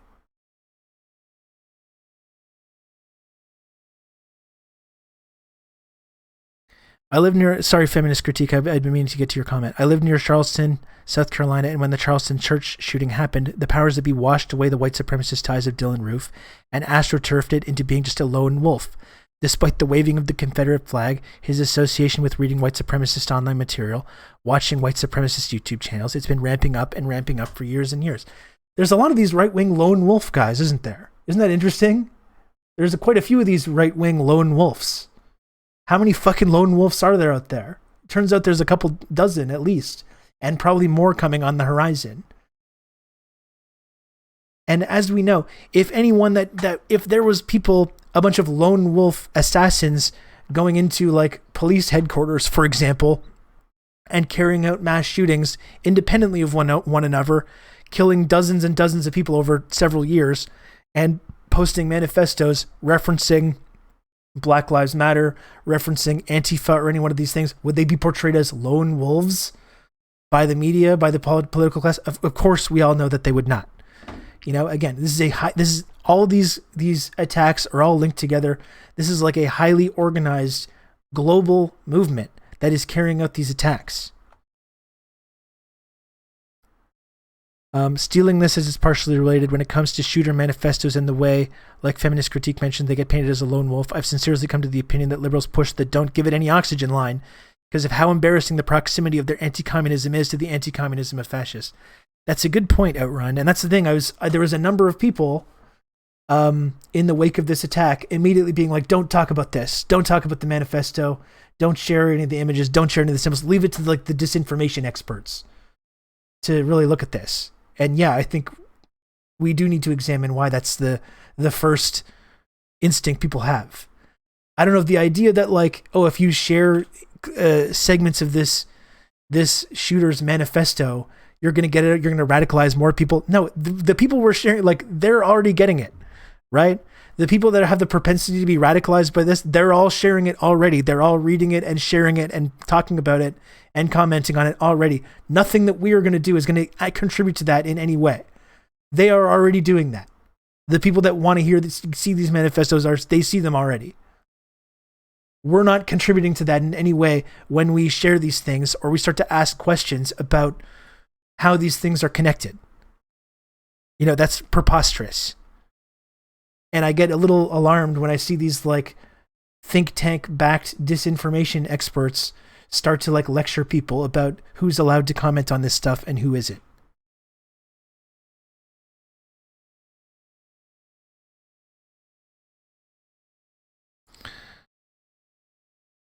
Not to play devil's advocate because I agree Ukraine nationalist militias, but I've seen articles, threads reframing these symbols and militias and trying to demonstrate how we're wrong to think they're Nazis and they mean something different in Ukraine. My first thought is propaganda. It also makes me doubt and feel like I don't really grasp the situation. No, the thing is, that's crab-iled. That's gaslighting, right? You do grasp it. You're correct to be concerned about that. That feeling of feeling crazy, that's the result of being living inside this like media bubble that immediately discounts these things while you make the obvious, logical, normal connection that this is a white supremacist symbol and that it means the same thing for these Ukrainian militias as it does for these like radicalized mass shooters in the United States. You're absolutely correct to make that link. And that feeling of feeling crazy, that's the result of this relentless media campaign to normalize these things. Your instincts are 100% correct. And like I said, it should be really alarming to everyone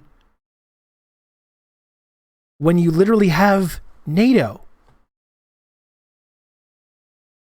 Right? Not some random, they deleted the tweet, not some random institution. But NATO, in the institution in question here, sharing images on International Women's Day of a female soldier with the exact symbol.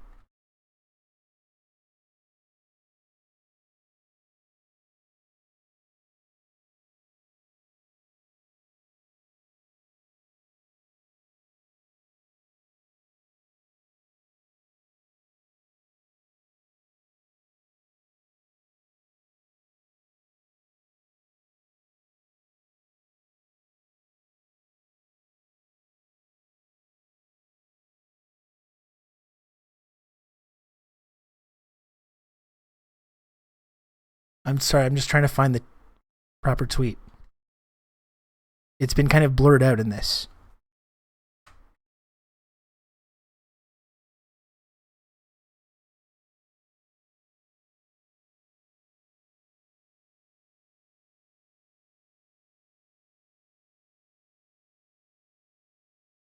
Yeah, you couldn't really see it in the previous image.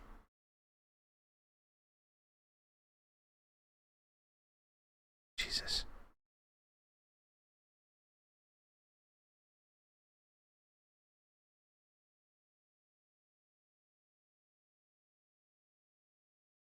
Yeah, there it is. And this is not just, it's like literally NATO that's sharing this, but there's been this like endless stream of Western media outlets over the last 2 months sharing images of Ukrainian militia members with these symbols.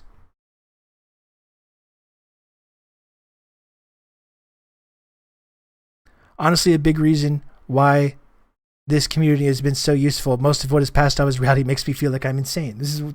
I agree. Yeah. I'm strongly considering moving to Hanoi. That would be cool if you did that. Not fair, Rob. NATO deleted this tweet after they realized they simply can't take pics of Ukrainian soldiers without a couple of Nazi insignias popping up somewhere. Or like we've seen as well, talk about this normalization of the Sonnenrad or these other things like the UPA flag that gets waved at every single pro-Ukrainian protest for the Ukrainian insurgent army, which carried out horrific atrocities during World War II against Jews and Polish people, which is another thing that's been completely normalized in this process. I saw the article in the Telegraph yesterday about Azovstal wives and once again felt the gaslighting. This is exactly what I'm talking about. It's exactly what I'm talking about. Like, how many more incidents of this does there have to be? And this is, I've examined all of these things endlessly, like on the show, right? I've examined these things endlessly. This was in like the Twitter trending, like for you, that's TikTok, but if you click on like your trending things, this piece came up from the Telegraph. As the fighters hold out in Mariupol steelworks besieged by Russian forces, we talked to the Azov wives trying to secure their freedom.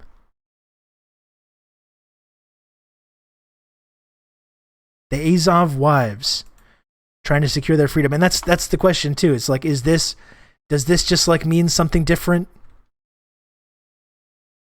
Does this just mean something different in other cultures? Do we just not get this? Are we West-splaining? Are we West-splaining when we question about these symbols? I don't think we are.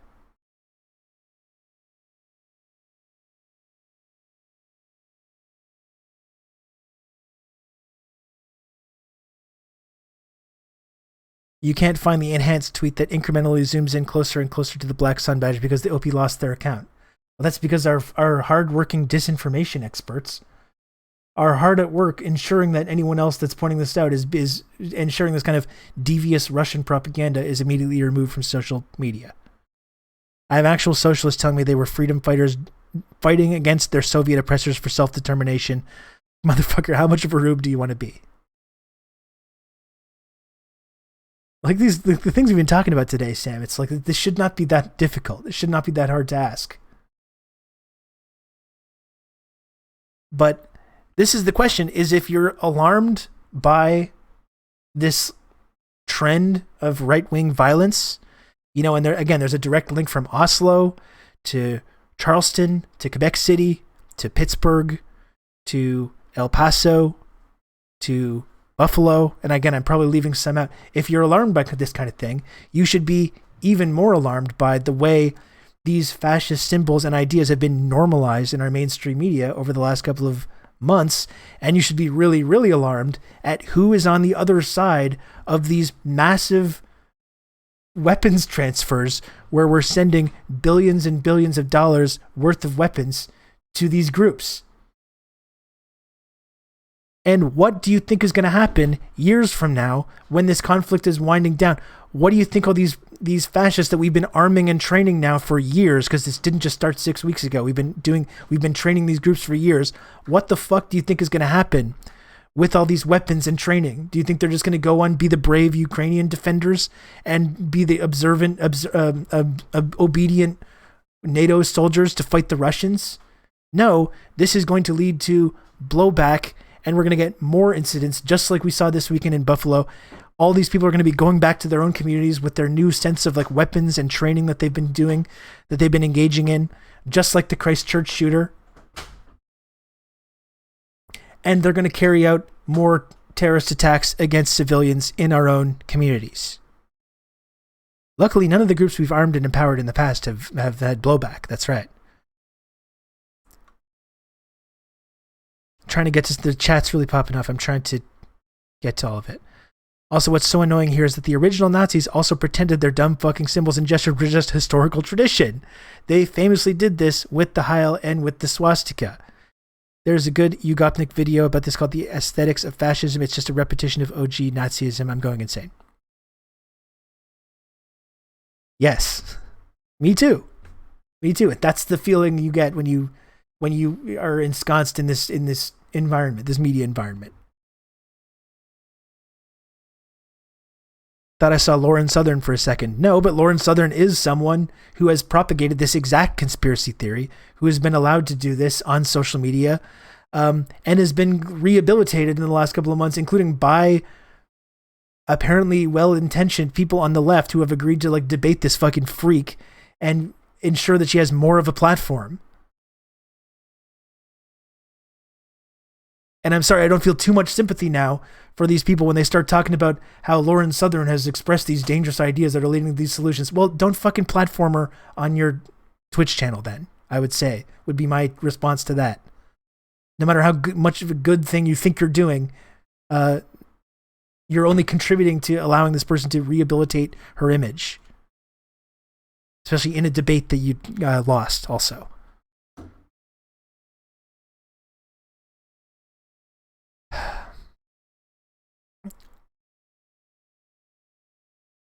And if you point out any of this stuff, you're accused of shitting on the plight of Ukrainian people.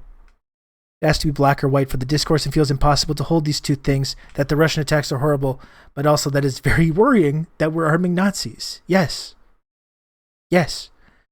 And like whenever we've talked about this stuff, this reality of how we've been arming and training and funding these groups for years now, and I've talked about the legitimate security concerns that Russia has, and again, that's another thing that's upsetting to people, but any other country would find their neighbor being armed and trained by these Western military alliance, which was specifically created to destroy your country. Any other country would find that to be a legitimate a security threat. That doesn't mean that an invasion is right, or that, you know, wars aren't terrible, or that horrible things aren't happening as a result of this invasion. But we can't just pretend that none of this stuff is happening.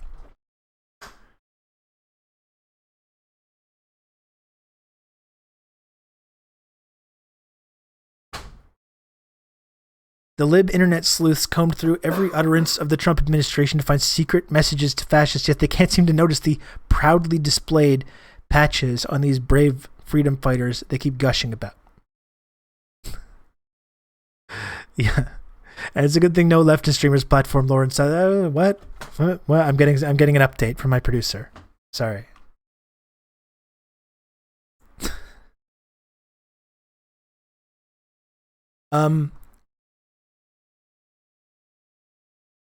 Here's think about how I'm going to talk about this.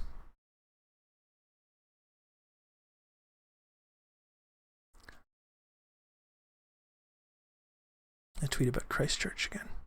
That's not that.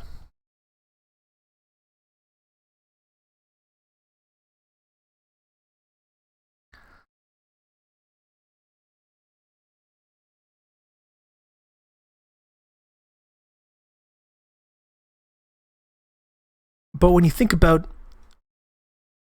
okay, okay, let me try and think how I'm going to talk about this. If you don't mind, for just a few minutes, I'm going to put on my conspiracy theory hat. Okay? I don't have any tinfoil around me. So I can't do it for real. I'm going to put on my conspiracy theory hat for just a moment. And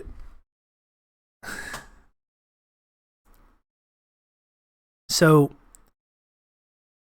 first and foremost, I think anytime one of these mass shooting incidents happen, this is like an Occam's razor thing, okay? The simplest explanation is that it's happening in a depraved culture where it's too easy to get deadly weapons. People are saturated in this right-wing ideology, and they're being radicalized by God knows who online and carrying out these attacks. That's the simplest explanation, and that's predominantly what I believe is going on here. What started making gears turning, though, a little bit is, okay, so you talk about Azov and Ukraine, okay? And the fact that Azov, and Azov is just one example of this far right element within the Ukrainian military establishment that's been armed and trained by the West. And that's a fact. That's not a conspiracy theory. In the Ottawa Citizen, what is it? David Pugliese, tanky journalist David Pugliese, has reported extensively on the Canadian government training these neo-Nazi militias. And we know as well that the CIA and the national security establishment and the intelligence community has been arming and training these groups in Ukraine for several years now, right? That's not a conspiracy, that's a reality. So you have the CIA arming and training neo-Nazi militias in Ukraine. You have the Christchurch mass shooter going to Ukraine to be trained by these same people. And then you have the Christchurch mass shooter carrying out this horrible atrocity in his own community. And then you have other mass shooters, like this Buffalo mass shooter, who are directly inspired by that mass killing. And there is not a lot of degrees of separation there between the CIA and these mass shooters in New Zealand and the United States.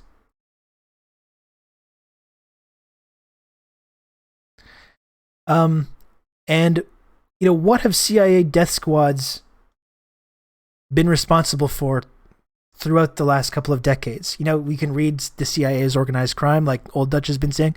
We can read Jakarta Method. We can read Against Empire. We can read Washington Bullets. For concrete, explicit examples of what these CIA-trained death squads have been doing in El Salvador, in Nicaragua. Domestic Gladio isn't very tinfoil. I mean, it's a little bit. It's a little bit. But I think there's a link there. Whether you like it or not, there's a link there. When you have the Christchurch mass shooter being trained by Azov, who are trained by Western security forces and the CIA and NATO. And what are these death squads? What are they trained to do? Well, what have they done in the past? Carried out horrific, brutal attacks on civilians.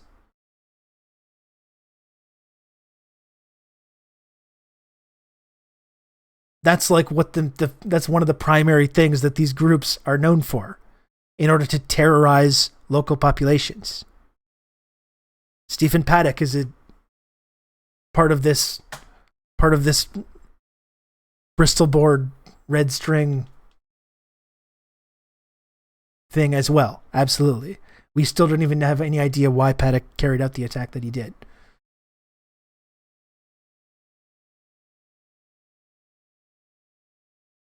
Show me where the U.S. has systematically committed brutal violence against people, and I'll agree they're as bad as Russia. And a self-proclaimed foreign policy history buff, tell me. Unbelievable. So, but this is what I mean. Like, and we know also as well, that a lot of radical Islamic attacks, especially ones that were stopped by the FBI, were being deliberately instigated by these same people, right? They find these very lonely, alienated, Muslim men. They, over a period of time, deliberately radicalize them and get them to agree to carry out a terrorist attack, and then they stop it at the last minute and they say, "Whoa, congratulations, like you're welcome everyone. The heroes came in the last minute and stopped it."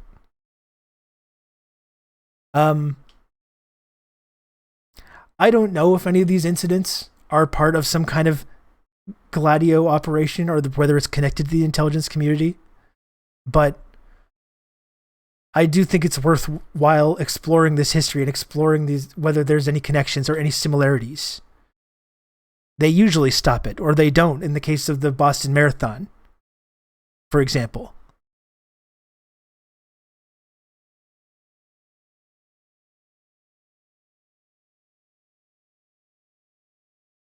So I think one of the mistakes of applying the CIA data to right-wing shooters is that it assumes some sort of intentional direction.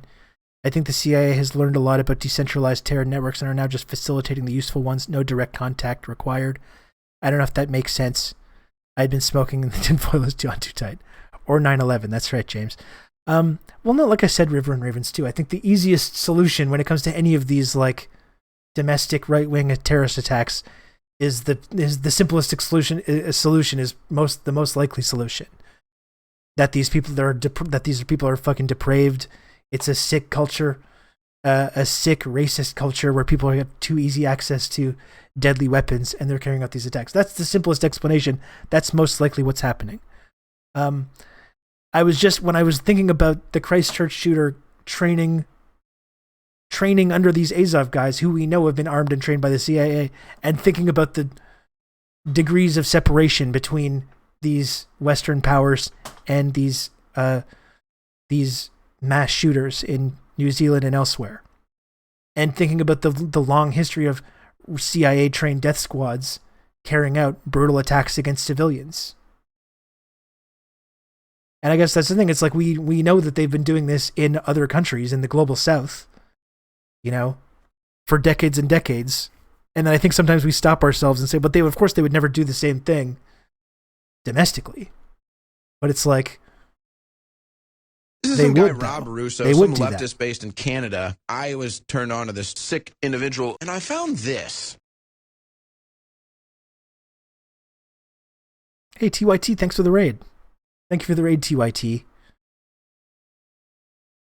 Thank you. I appreciate it. Welcome. I'm Rob. Smash the follow button if you can. Smash the subscribe button if you can.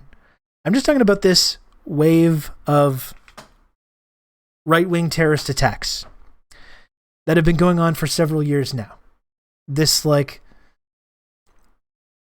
highly organized international movement of right-wing terrorists who share a very similar belief system, who have been carrying out really similar attacks, from Oslo to Quebec City to the Tree of Life Synagogue in Pittsburgh to that Walmart shooting in El Paso to this weekend in Buffalo.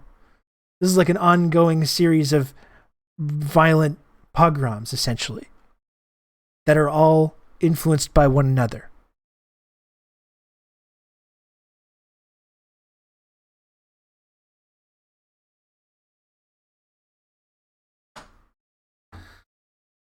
And examining how all these things are connected, and examining what, if any, links there are with Western intelligence community.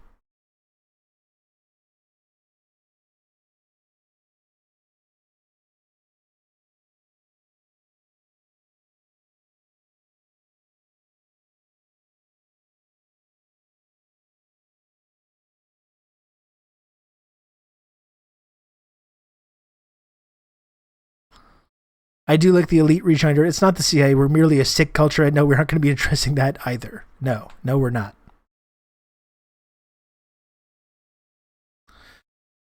The manifestos are kind of self-replicating at this point. I don't think intel agencies don't need to be involved much other than some FBI prodding. Well, that's another thing that I started thinking about when you get back to Tucker Carlson, right? Who's become a hero to these people. And they were posting images of Tucker Carlson on 4chan immediately following this mass murder in Buffalo the other day, posting images of Tucker Carlson in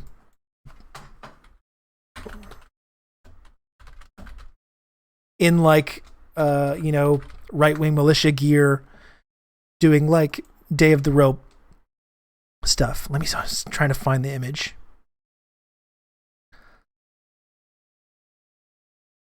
And what's Tucker Carlson's background again? Is Tucker Carlson connected to the intelligence community somehow? It's kind of something that, and again, I'm wearing my tinfoil hat now, okay? I'm wearing my conspiracy hat to ask some of these questions. Tucker Carlson, though, famously got rejected by the CIA, who also hung out with the Contras in the early 80s as a young man.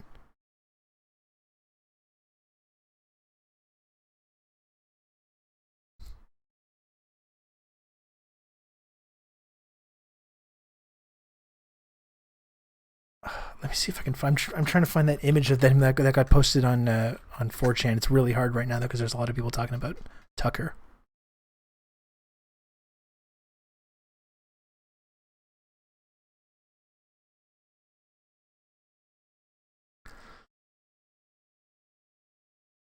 Keep scrolling.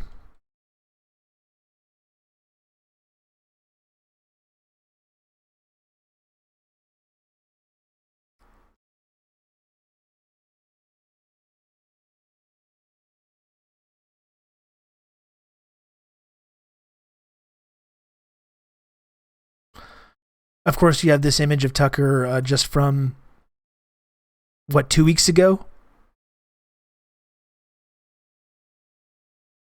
2 weeks ago on the cover of the New York Times,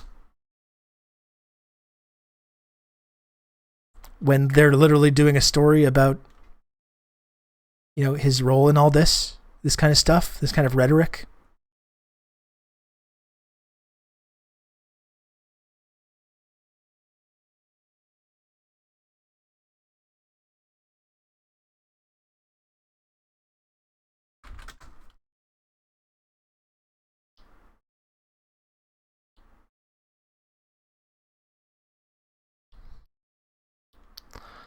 I'm trying to find the image that I saw of someone posted of Tucker Carlson on 4chan. Immediately after this, they're all like,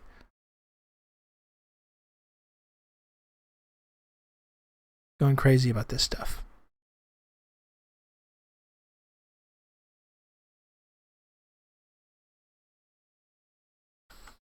Now let me just catch up with the chat here.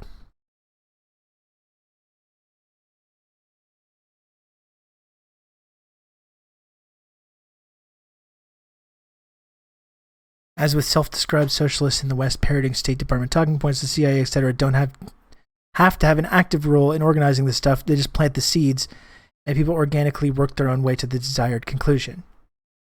This is kind of what I mean. When we talk about these things with this conspiracy about domestic gladio or anything, it's not necessarily the case, and I don't want anyone to think that that's like the impression that I'm giving, that you have like the CIA, handing sacks of money to people or like deliberately taking part in every step. But like they always, like you pointing out at Crad Babes, it's just like these, planting these seeds and pushing people in these directions. And you got to wonder if there are people in the intelligence community that are involved in that. They've armed and trained and organized death squads to carry out horrific terrorist attacks against civilians in other countries in order to terrify the populations in other countries. And I don't think it's that much of a stretch to wonder whether they're engaging in the same kind of behavior here.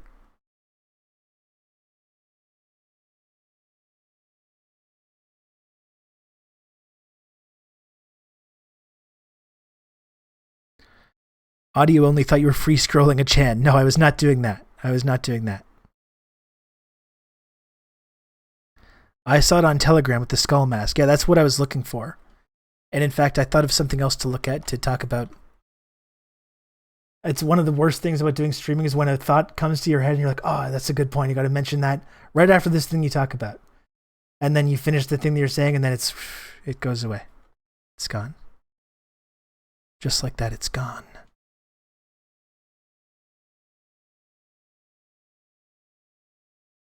Oh no, okay, this is something that I wanted to, okay, here's what I wanted to say.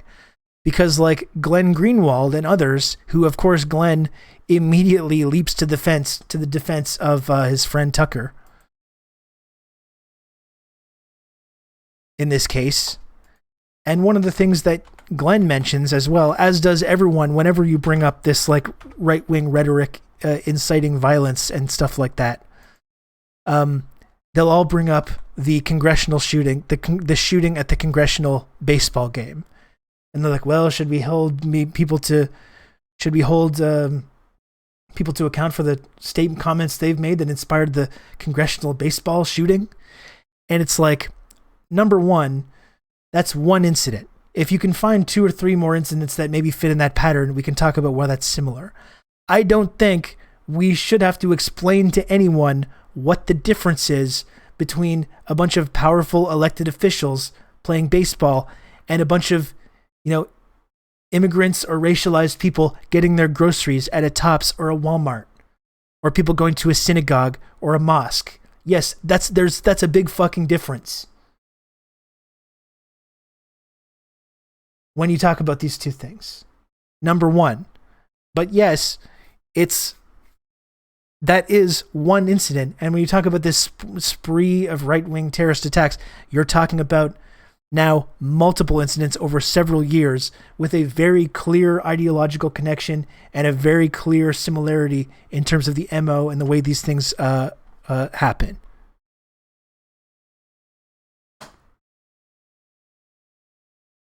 And I usually ignore Glenn, but I had to go in on this one. It's been such a fucking depressing endeavor watching Glenn kind of. You know what I realized about Glenn Greenwald as well is that I discovered Greenwald's writing in probably 2008, 2009 was hugely instrumental for me in helping me understand, Obama's foreign policy. What I realized about Glenn Greenwald, though, is that he's never been interested in foreign policy or, any of this stuff. What he's interested in is exposing liberal hypocrisy. That's all. And during the Obama administration, that took the form of talking about Obama's brutal foreign policy and exposing what the Obama administration was doing with whistleblowers, with its domestic spying operation, and that kind of stuff. He doesn't actually care, though, about drone strikes or imperialism or spying. What he cares about is owning libs, and that's all. And you can see how clear that is for the fact that he stopped covering drone warfare during the Trump administration, because then he couldn't use that to highlight liberal hypocrisy over.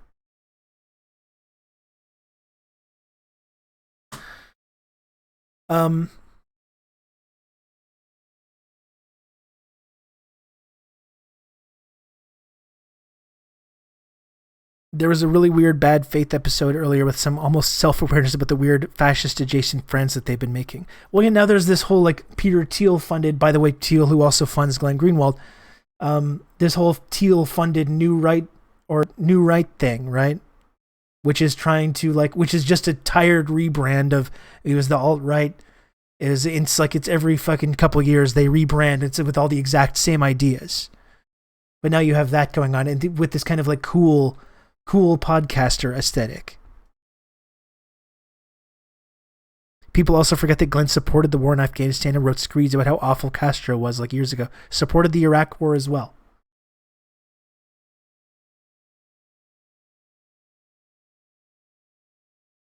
Without looking. Oh, so now you care about ethnic pogroms, you tanky. I guess your friends Ken and Jordan will be walking back their tweets too. God damn it. It's like how Azov and other rightists in Ukraine have openly talked about using false flag events, including targeting civilians, and have a proven track record of successful ones achieving their goals of sparking conflict, but bring that up in the context of this current conflict, and you're a nutty conspiracy theorist and disgusting atrocity denier. I mean, it's just having a basic memory and a basic understanding of what these groups do.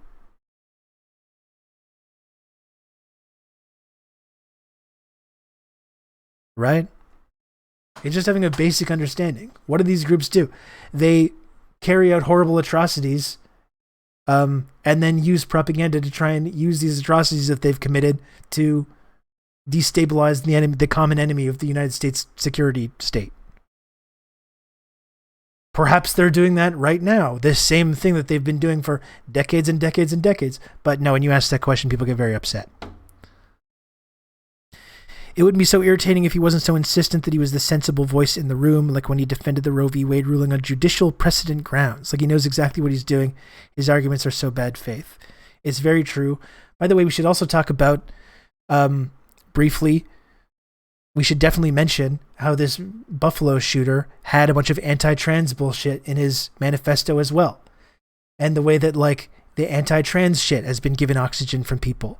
The way that the anti-trans, the assault on trans rights that's coming from the highest levels of the conservative movement is completely, and the liberal movement, as we've seen elsewhere, is slides right into this deranged conspiratorial rhetoric about replacement and white genocide and all this shit.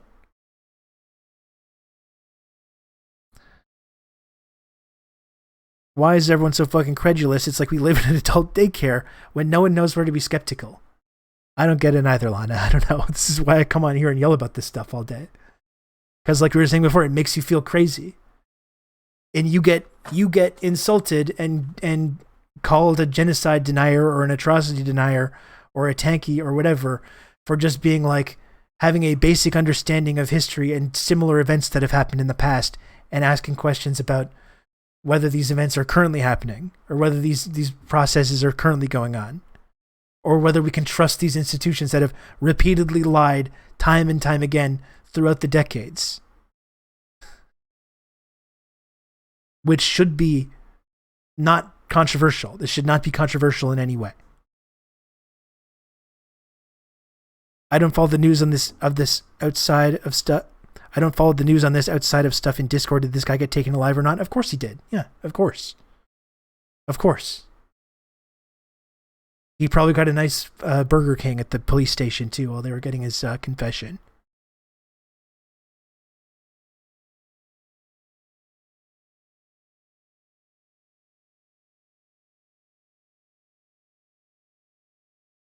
Always called a tanky and never a worm god. This is it. This is the problem. This is my cross to bear. My cross to bear. And I remember, I remember after the Tree of Life shooting also. All the same justification, right? It's all some variation. Like, in that case, the shooter was the thing that had been worked him up was like Soros. And like it was basically framing everything as a Jewish conspiracy to open borders of the southern United States and bring immigrants into the United States to replace the white race or whatever. This is why when we were talking about Soros the other day and his very long established history of using these NGOs to destabilize governments in Ukraine and elsewhere and profiting immensely off the collapse of the Soviet Union. These are all very real things which we should criticize, but we also have to be careful because of the way that he's been used as this boogeyman for these far-right fascists, and he's the center of all these kinds of like extremely anti-Semitic conspiracy theories.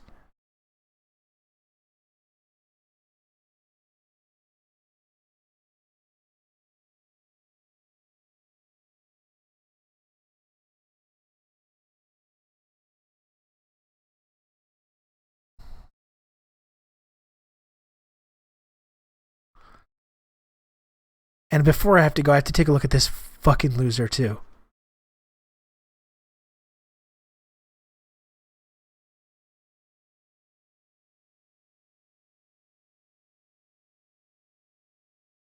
Where is this guy? Oh, I don't know if I saved it. I don't know if I saved the clip.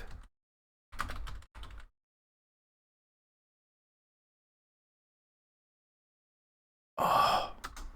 If anyone can remember, there's this like Daily Wire guy who was going on afterwards about like, oh yeah, this is really terrible tragedy and everything, but they have a point.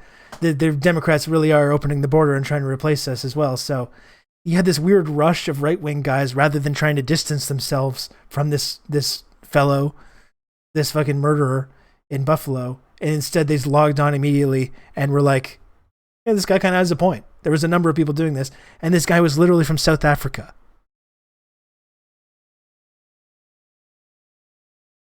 I'm sorry, and thanks Outrun for sharing this as well. I was trying to find that image of Tucker Carlson that was being shared on 4chan following the shooting. Like, they worship this guy. They idolize this guy. Like, then his direct words are contributing to this.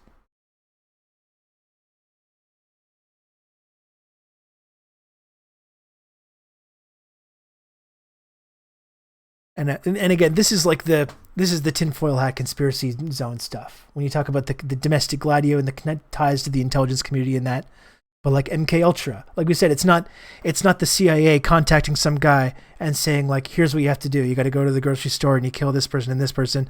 But like, what's more MK Ultra than a fucking former CIA reject going on the most watched news program every single night and saying this kind of stuff and encouraging people to carry out these kind of attacks through this kind of stochastic terrorism?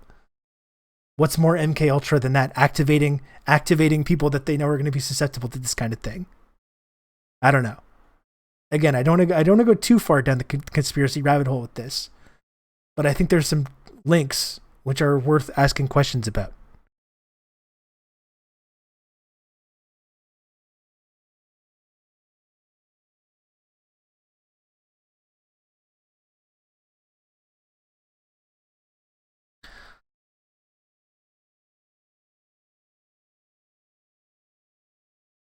Let me see if I can find this one last thing.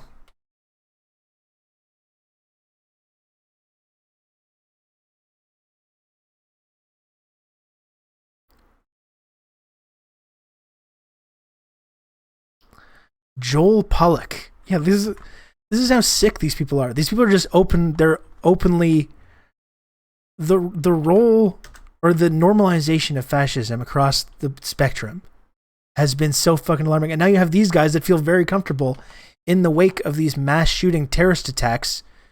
You have these guys now that feel perfectly comfortable logging onto Twitter and saying replacement theory would be less of a problem if it did not offer a compelling explanation of why Democrats are trying to open the southern border to as many migrants as possible and offer them a path to citizenship and voting. Note, no one ever provides a better explanation. Well, one thing, Joel, is that Democrats are not doing that. To talk you through all this. That's one of the main things, is that is not a thing that is happening.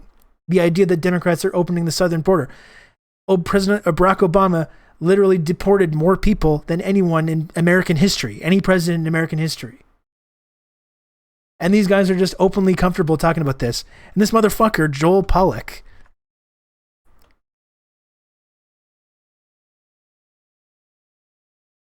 he's a Breitbart guy. Joel Pollack.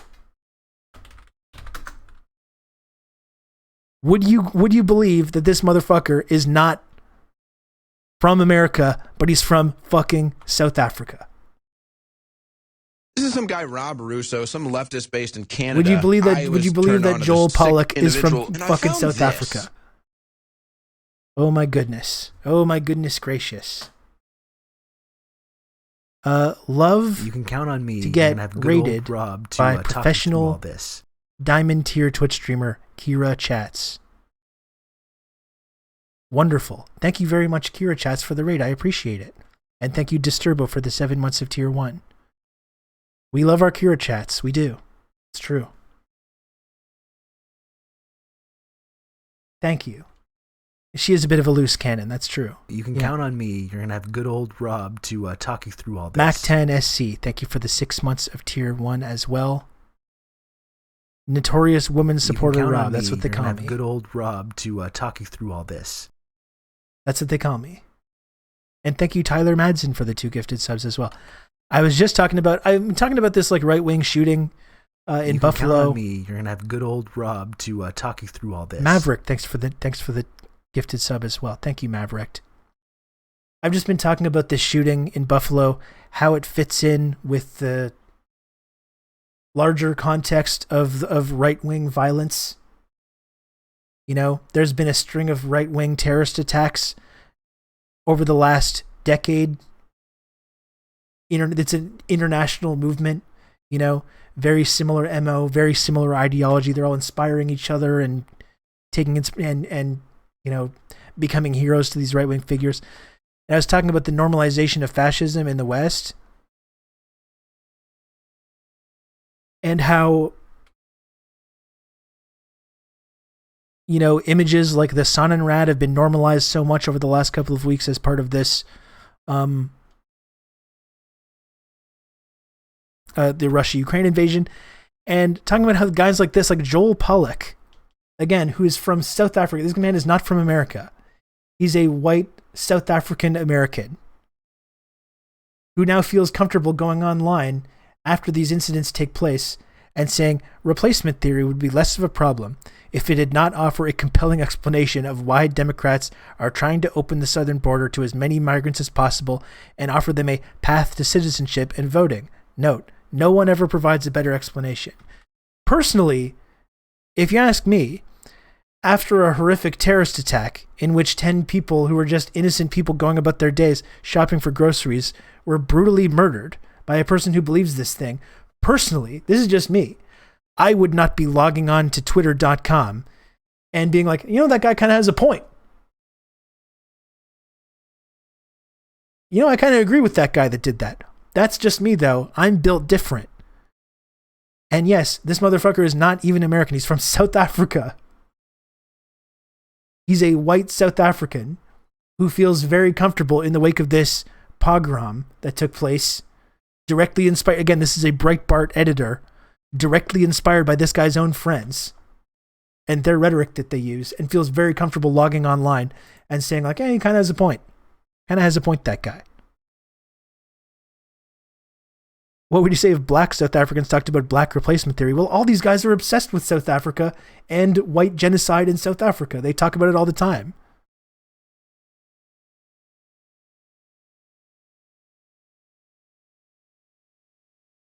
Of course he believes in the replacement. His grandparents did in South Africa. That's exactly right. And thank you for the compliment on my glasses, risk inverse. Listen, I would love to continue, especially after the raid and having some viewers and stuff. I've been at this for a while today. I do have to go.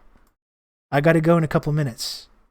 I got to go pick up my kid from school. He's waiting for me. We wish Democrats offered a pathway to citizenship. I know. This is one of these incidents where it's like, yeah, I actually wish the Democrats and liberals were of the friendship the triangle. like open borders communists that they get framed to be.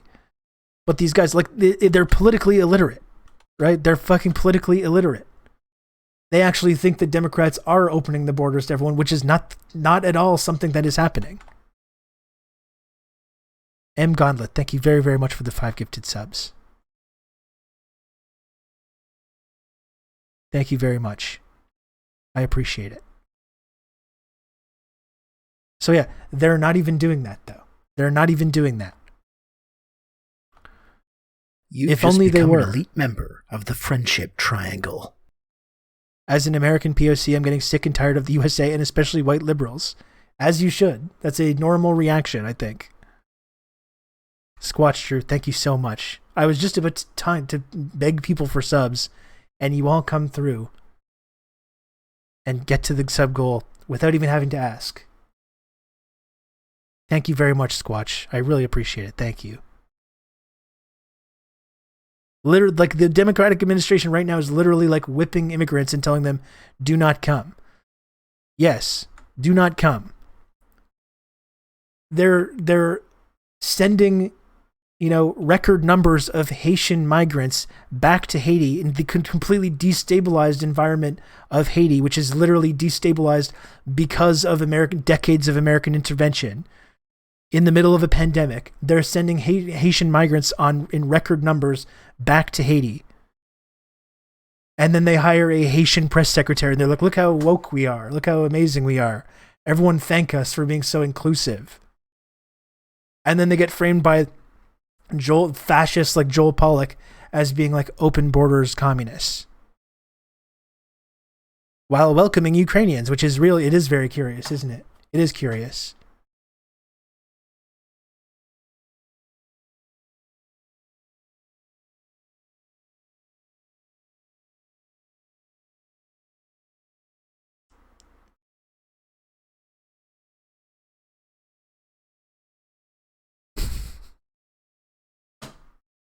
You're saying your kid is capable of developing a multi-layered storyline containing faces, heels, and tweeners, and yet cannot pick himself up from school. I know, it's pretty ridiculous. Pretty ridiculous.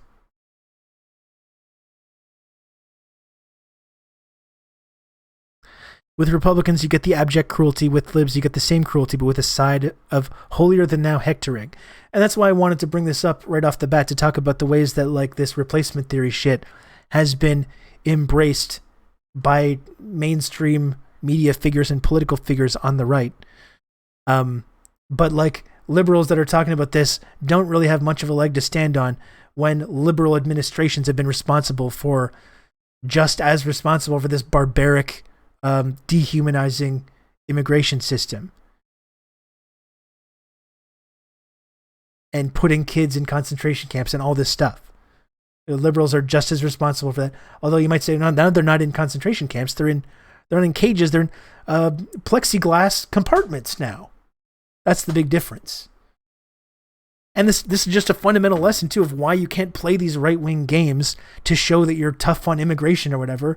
Did Obama get credit for being tough on immigration? Or does Biden? No, of course they don't. They get framed by people like Joel Pollack as being like open borders, immigrants' rights warriors. So they contribute to the exact same system of cruelty and dehumanization They get no political will from like their opponents or their rivals that they're supposed to be doing this for.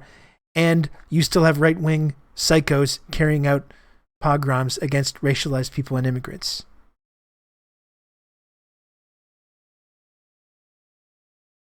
It's like the Ritz of concentration camps. Just fucking ridiculous. Jesus.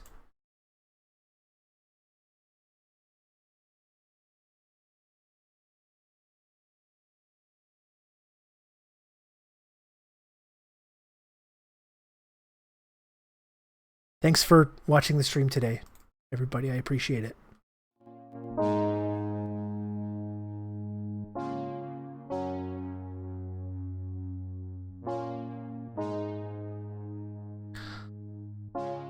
So, liberals will give police all the money in the world, but conservatives will still say they're anti-police. Even police will say it.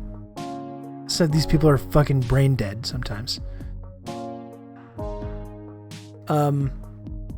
So I don't know if I'm going to be around tomorrow. Like I said, I got to go on like a little field trip thing.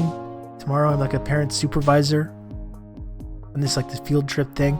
I may do one later. I'm not totally sure. But if I'm not back tomorrow, I will be back on Wednesday.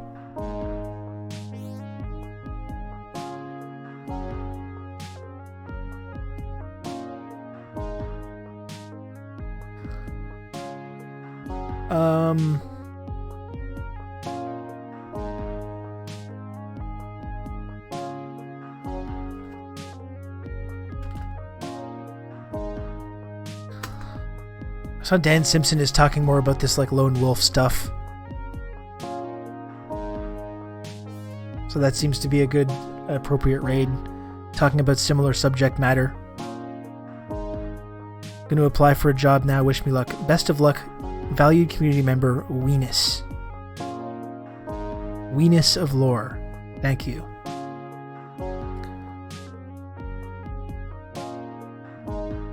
Try not to lose more than one kid. I don't know. I can't guarantee anything. I don't know.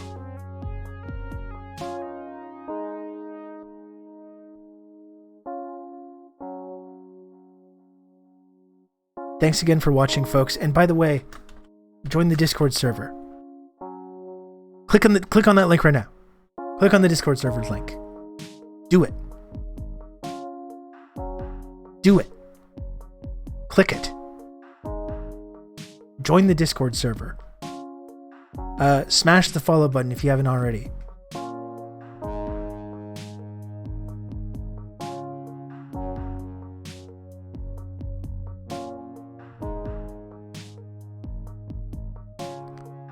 Do it. I will talk to y'all soon. Maybe tomorrow. I'm not sure yet. Maybe tomorrow. Maybe Wednesday. You only know if you're in the Discord server.